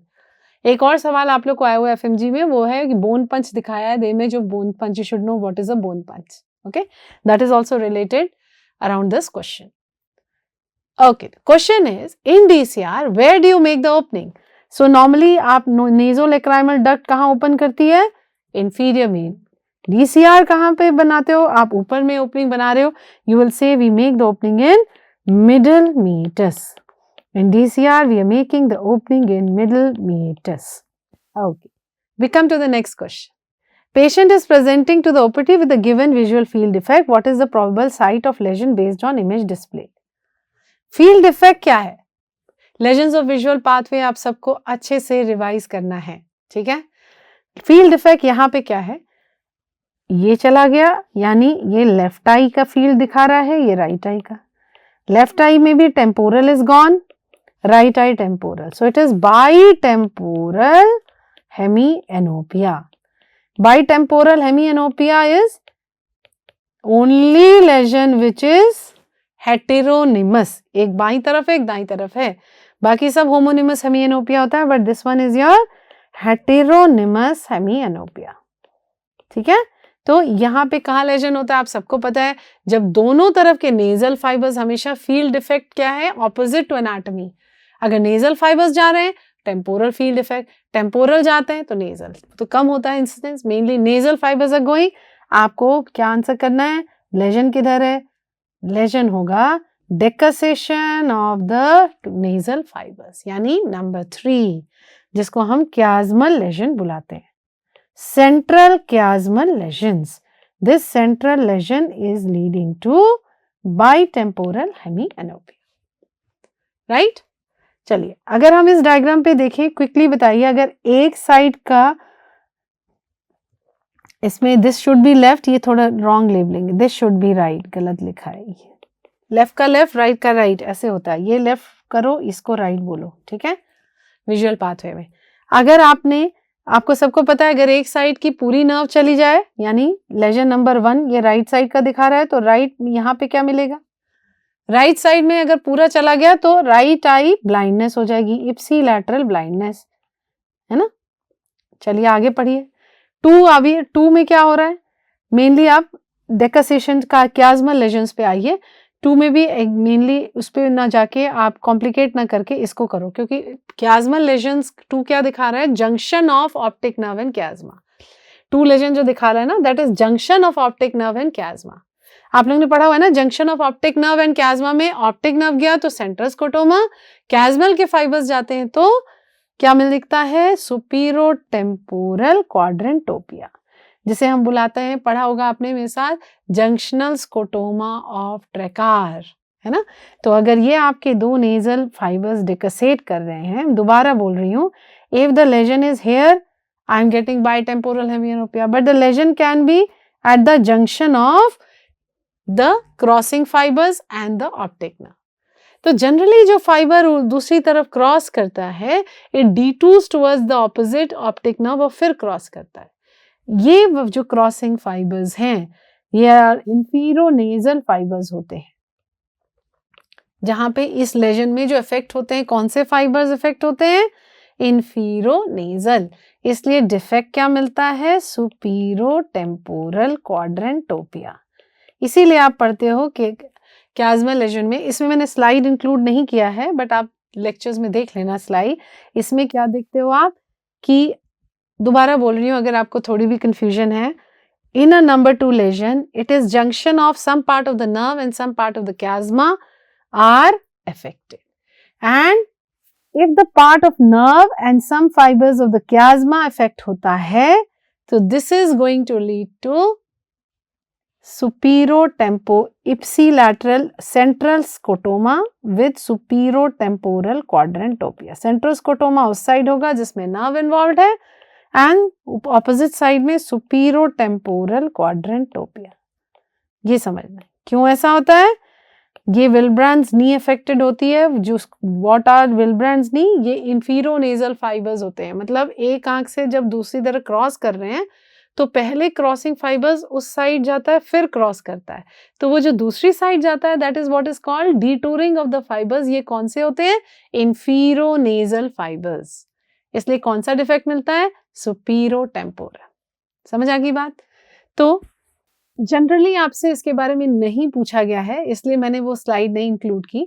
Mainly you should know gross what are the basic lesions of visual pathway. तो चलिए एक एक करके जैसे पढ़ रहे हैं, एक बार फटाफट रिवाइज कर लेते हैं. सो ये हो गया आपका नंबर 2 लेजन. नंबर 3 हो गया सेंट्रल स्कोटोमा बाइटेम्पोरल हेमियानोपिया. नंबर 4 में ट्रैक लेजन है, एक तरफ का टेम्पोरल, एक का नेजल जा रहा है. So if one side temporal, one side nasal, what do you get, we get homonymous hemianopia. If it is a right side lesion, हमें मिलेगा लेफ्ट होमोनिमस. कैसे बनाओगे एक left homonymous hemianopia, left side में, ये लेफ्ट साइड है, right side है. Homonymous hemianopia मतलब इस तरफ का फील्ड चला गया. Okay, so this is what is left homonymous hemianopia. Right guys, This is left homonymous hemianopia. Right. Then we talk about is radiation lesion. Radiation lesion mainly पढ़ो 6 and 7. ये main पूछा जाएगा आपसे, LGB लेजन नहीं पूछा जाता FMG में. 6 and 7 पे आते हैं. 6 क्या है? Mainly going through temporal lobe. Temporal lobe lesion में सुपीरियर क्वाड्रेंटोपिया, जिसको हम लोग ने क्या पढ़ा है? Pie in sky. ठीक है. और पैराइटल लोब लेजन में क्या मिलता है? नंबर 7 में inferior quadrantopia. Yes, 7 is showing you inferior quadrantopia and that is वो फाइबर्स जो पेराइटल लोब से पास करते हैं और इसको हम क्या बुलाते हैं? पाई इन फ्लोर. 8 and 9 थोड़ा लेबलिंग में I would say is not perfect. Mainly it is the same lesion 8 and 9 which is posterior part of the optic radiation और posterior part of optic radiation में क्या मिलेगा? वही मिलता है homonymous hemianopia. And 10th is the visual cortex. ये आपके exam में आया हुआ है, विजुअल कॉर्टेक्स लेजन. बताइए विजुअल कॉर्टेक्स लेजन में ऑल ऑफ यू भूलना नहीं है, मैक्यूला स्पेयरिंग होमोनिमस हेमिएनोपिया है ना. अगर पूरा भी चला गया तो सेंट्रल मैक्यूलर एरिया बच जाता है. This is generally seen because of the involvement of posterior cerebral artery, क्योंकि मैक्यूलर एरिया को कौन सी आर्टरी सप्लाई कर रही है? Middle cerebral. ठीक है. So middle macula sparing homonymous hemianopia is a feature of occipital lobe lesion. Correct है. बस मैंने सोचा क्विकली एक बार सारा कुछ बता दूं क्या क्या पूछा गया है, इसलिए मैंने इसको इस तरह से लिया है. आपके साथ दोबारा रिवाइज कर रही हूँ. I am just revising it again with you all. What you have to know for your FMG exam, if one-sided hole, that is lesion number 1, everything is gone. On that side there is blindness, है ना, both nasal, temporal. Number 3 is exact lesion at the central chiasma. It is bitemporal hemianopia. Coming to number 2, which must be still confusing to you all, the part where the nerve is gone, that means on the right side there is central scotoma. Actually the labeling is not exactly correct here, but yes, some parts of the fibers of chiasma are gone, some part of optic nerve is gone. कौन से side का दिखा रहा है? Right side. So right central scotoma and left superior temporal quadrantopia. क्या explain किया मैंने क्यों होता है सुपीरियर टेम्पोरल? बिकॉज chiasma में अदर साइड से कौन से फाइबर्स इफेक्ट होते हैं? Infero nasal fibers. मेरे ख्याल से now it is simple for you. We come to the next lesion is 4th, which is optic tract lesion, where you will get a homonymous hemianopia. If it is a right side in this case, you get left-sided homonymous hemianopia. Then we will talk about 6th, that is your temporal lobe lesion. We get a superior quadrantopia, pie in sky. Parietal lobe lesion, we get inferior quadrantopia, pie in flow. Then posterior radiation lesions, you get homonymous hemianopia. This time it is congruous homonymous hemianopia. क्या पढ़ाया था? Optic tract lesion, incongruous. That means the asymmetrical. The lesion is not in continuity, it is asymmetrical. ये difference होता है homonymous हेमिएनोपिया tract में and homonymous हेमिएनोपिया radiation में. Posterior radiation में जो लेजन्स हैं वो कॉन्ग्रुअस होमोनिमस हेमिएनोपिया होते हैं. ठीक है, याद रहेगा. And lastly comes your visual cortex, again pointing you out, this is also exam question, macula sparing homonymous hemianopia. Okay, so hope this helps to you all. So that was this question. We come to the next question. So next question says, what is the probable diagnosis for a 27-year-old male patient who is experiencing eye trauma with a, see, what is the catch point? Vegetative matter, symptoms of a corneal ulcer like hypopyon with satellite lesions. Everything is given in the question. I am really surprised. Maybe this is more on a recall basis and therefore we are seeing this. But hypopyon, satellite lesions, mild pain, photophobia. We all know we are talking about fungal corneal ulcer. Isn't it? Vegetative matter से होता है, ये एक exam question है. कौन सा fungus होता है बताइए? Most common fungus we will answer it is aspergillus fumigatus, है ना, aspergillus fumigatus. Very good. If this option is not given, next best option is fusarium. Signs are more और symptoms are more. हमेशा याद रखो, compare to bacterial, signs are more than symptoms. ठीक है. And yes, very very important are the satellite nodules. Generally ulcer में ऐसे projecting ends होते हैं. These are hyphae. ठीक है, इसमें हाइपोपियन नहीं दिखा रहा है बट हो सकता है. and this is a dry rough ulcer typical of fungal keratitis, dry rough ulcer. ठीक. And what are other features, अगर याद करना है मेरे साथ तो मेरे स्टाइल में याद कर लो. एक डायग्राम बनाओ. ये हो गया आपका कॉर्निया, ये हो गया आपका प्यूपिल, राइट, एंड ये है आपका ulcer. This is your fungal dry rough ulcer. और हमें क्या याद रखना है? हमें याद रखना है हाइपोपियन यहाँ पे जो होता है, this is your exam question, it is unsterile. सो हमने ये तीसरा चौथा एडिशनल क्वेश्चन याद किया. ये अनस्टेराइल हाइपोपियन है because fungus can penetrate and go into the anterior chamber. Along with that हमें क्या याद रखना है? Satellite nodule. मेन अल्सर के अलावा और छोटे छोटे मिल सकते हैं, इन्हीं को बुलाते हैं satellite nodule. This is again your very important point for fungal keratitis. Lastly recently asked question, what is the treatment of choice? आप बोलोगे ट्रीटमेंट और drug of choice is 5% natamycin. This is most effective against aspergillus. ठीक है, सो इतनी बातें याद रखनी है. Okay, great. Next question. What is the most effective treatment for a patient who experiences considerable discomfort when reading from the text from the paper or screen? Screen पे भी paper पे भी having normal visual acuity. अच्छा. And other eye examination findings except for Schirmer's test results is of 5 mm. किसकी बात हो रही है? Dry eye की बात हो रही है. Schirmer's test of anything 5 and less is severe dry eye. तो ये मरीज एक सीवियर ड्राई आई का पेशेंट है and because it's a dry eye naturally your answer has to be lubricating eye drops. सबको याद है शर्मर्स टेस्ट, वॉटमैन पेपर 41. इस तरह से आप इसको 5 मिनट्स के लिए रखते हो और फिर देखते हो कि कितनी वेटिंग हुई. Right. Next question, what is the likely diagnosis for a 5-year-old boy who is experiencing severe itching? So एक small male child, severe itching, discharge, and this discharge, thick discharge के बदले I think we should have written ropey discharge. और हमें क्या दिख रहा है यहाँ पे? सबको पता है cobblestone appearance दिख रहा है, यानी papillary hyperplasia, जो कि कैसे दिखता है? cobblestone appearance, है ना. एंड और क्या चीजें पढ़ते हो इसमें? ropey discharge. सो क्या डायग्नोसिस हो गई? सबको पता चल गया. This is vernal keratoconjunctivitis. Simple है ना.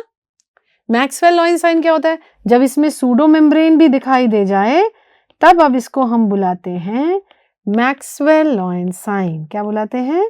Maxwell Lyons sign. Right. Okay, so ये हो गया. और भी कुछ चीजें हैं. एक्सेसिव रबिंग से वर्नल केराटोकंजक्टिवाइटिस में it can be associated with keratoconus. ये नहीं भूलना है ना, क्योंकि बहुत अगर बच्चा रब करता है आंख तो उसको हो सकता है. फिर एक क्वेश्चन आया हुआ है नो फॉलिक्यूलर रिएक्शन, खाली पैपिलरी रिएक्शन होता है, नो फॉलिक्यूलर रिएक्शन. फिर पूछता है कौन सा हाइपर सेंसिटिविटी रिएक्शन है? क्या बोलोगे? क्योंकि इसमें स्नोफिल्स होते हैं ना, Horner, Trantas, spots. So it is type 1 hypersensitivity reaction. ठीक है, तो ये चीजें आपको याद रखनी है. और अगर आप उस तरह से डायग्राम बनाना चाहते हो तो बना के 1-2 पॉइंट्स और याद कर लो कि इसमें क्या मिलता है आपको. यहाँ पे भी पैपिलरी हाइपरप्लेशिया और इसमें जो सेंट्रल डॉट्स होते हैं इस पे भी सवाल आया हुआ है. This is what is called Horner Trantas spots. Horner Trantas spots, right. या और क्या मिल सकता है? कभी कभी अल्सर मिल सकता है, माइक्रो इरोजन, उसके ऊपर म्यूकस स्टिक कर गया और इस अल्सर का नाम कई बार पूछा गया है शील्ड अल्सर. ठीक है, अब हम इसको बुलाएंगे शील्ड अल्सर. राइट. ये हो गए आपके क्वेश्चन ऑन वर्नल. नेक्स्ट क्वेश्चन है 11th month old baby was brought by his mother complaining of left upper eyelid moving up and down while breastfeeding. किसकी बात हो रही है? Marcus Gunn jaw winking phenomena. जब भी बच्चा जॉ मूव कर रहा है उसकी आंख लिड ऊपर जा रही है ना. So Marcus Gunn jaw winking phenomenon. So ये टिपिकल होता है, इसमें कुछ एकदम डायग्नोस्टिक है, इसमें कोई कंफ्यूजन नहीं है. So why do you get it? abnormal connection between the LPS levator palpebrae superioris muscle and lateral pterygoid muscle. Lateral pterygoid muscle. ठीक है। अब LPS किससे सप्लाई हो रही है? थर्ड नर्व, और lateral pterygoid fifth nerve, right. So third और fifth के बीच एक एबरेंट कनेक्शन है जिसकी वजह से आपको ये मिल रहा है। ओके, ये हो गया। Next question. सो ये पहले देख लो स्लाइड। ऐसे इस बच्चे को राइट आई टोसिस दिख रही है, बट जब ये अपने जॉ मूव करता है तो ये लिड भी उसी लेवल पे बराबर आ गई है ना। ये हो गया आपका मार्कस गंज। मार्कस गंज तो साइंटिस्ट का नाम है ना। So Marcus Gunn jaw winking phenomenon, lateral pterygoid LPS connection. Okay, next question. What diagnosis is suggested by having a different refractive errors? Different refractive errors like +5 in one eye and +1 in the other eye. बताओ, difference of refractive error of more than 2.5 is called anisometropia. Anything more than 2.5 diopters. आपने myopia पढ़ा है, hypermetropia, astigmatism. Next क्या है? एनाइसोमेट्रोपिया। और इसके अलावा एक और कौन सी रिफ्रैक्टिव एरर होता है? एनआईसी-कोनिया। वो भी समझ लो क्या होता है। एनआईसी-कोनिया का मतलब आपका difference of image size between two eyes, है ना, पढ़ा था ना, difference of image size between two eyes, between two eyes. Okay, ये हो गया आपका एनआईसी-कोनिया। कैसे ठीक करोगे भाई? एक आंख में इमेज छोटी होगी, एक बड़ी होगी। जिसमें छोटी है उसमें मैग्नीफाइंग ग्लास लगा देते हो। इसको बुलाते हैं iseikonic glasses, right. Okay, next question पढ़ो। Patient on anti tubercular therapy started experiencing visual problems, which ATT is most likely response. Visual problem क्यों होगी? ऑप्टिक न्यूराइटिस की वजह से होती है, जो हमने पढ़ा है, जिसको हम क्या बुलाते हैं? Toxic amblyopia. तो हमें इसके कॉजेस पता होने चाहिए, और नंबर 1 कॉज पे हमें याद रखना है इथेम्ब्यूटॉल, ठीक है। सो यहाँ पे क्या आंसर हो जाएगा? यानी कि ऑप्टिक न्यूराइटिस हो रही है due to eating this drug, है ना। ये ओके। सो जब ये ऑप्टिक न्यूराइटिस में बहुत पढ़ाया था ना, कैसे 5 फीचर्स कैसे मरीज प्रेजेंट करता है, decrease visual acuity, visual field effect, then what else, central scotomas होंगे, विजुअल फील्ड, फिर एफरेंट प्यूपिलरी डिफेक्ट होगा, डिक्रीज कलर, डिक्रीज ब्राइटनेस। तो एक बार रिवाइज कर लेना। चलिए, in which type of cataract surgery suturing with tenons. Sutures किसमें हम यूज करते हैं? फेकोमेस्ट्रेशन में करते हैं? नहीं, सूचरलेस सर्जरी है। फेम्टो लेजर असिस्टेड कैटरेक्ट, ये भी फेको विद फेम्टो है, सूचरलेस है। मैनुअल भी इंटेंट करते हैं हम सेल्फ सीलिंग इंसेशन देने की, ये भी सूचरलेस है। सूचर हम यूज करते हैं ECC में। तो हम आंसर क्या करेंगे? Option B. सो आपको सबको याद है एक्स्ट्रा कैप्सुलर कैटरेक्ट एक्सट्रैक्शन, उसमें हम पहले एक लंबा इंसिजन इस तरह से देंगे, है ना, अलोंग द लिम्बस, और कट करते हैं। जब आप देख रहे हो इस तरह से कैंची से कट हो रहा है, पूरा फुल थिकनेस कट है, तो नेचुरल है कि इसको आपको जोड़ना पड़ेगा, और उसको जोड़ने के लिए आप 10-0 नायलॉन से रेडियल सूचरिंग करते हो, राइट। या so revise your surgeries for cataract. Okay, so ये था आज का discussion. Hope you enjoyed the discussion, and please revise all the topics related to the questions asked in the test. Okay, and any doubts you can DM me on Insta. Thank you so much. Stay blessed and keep smiling.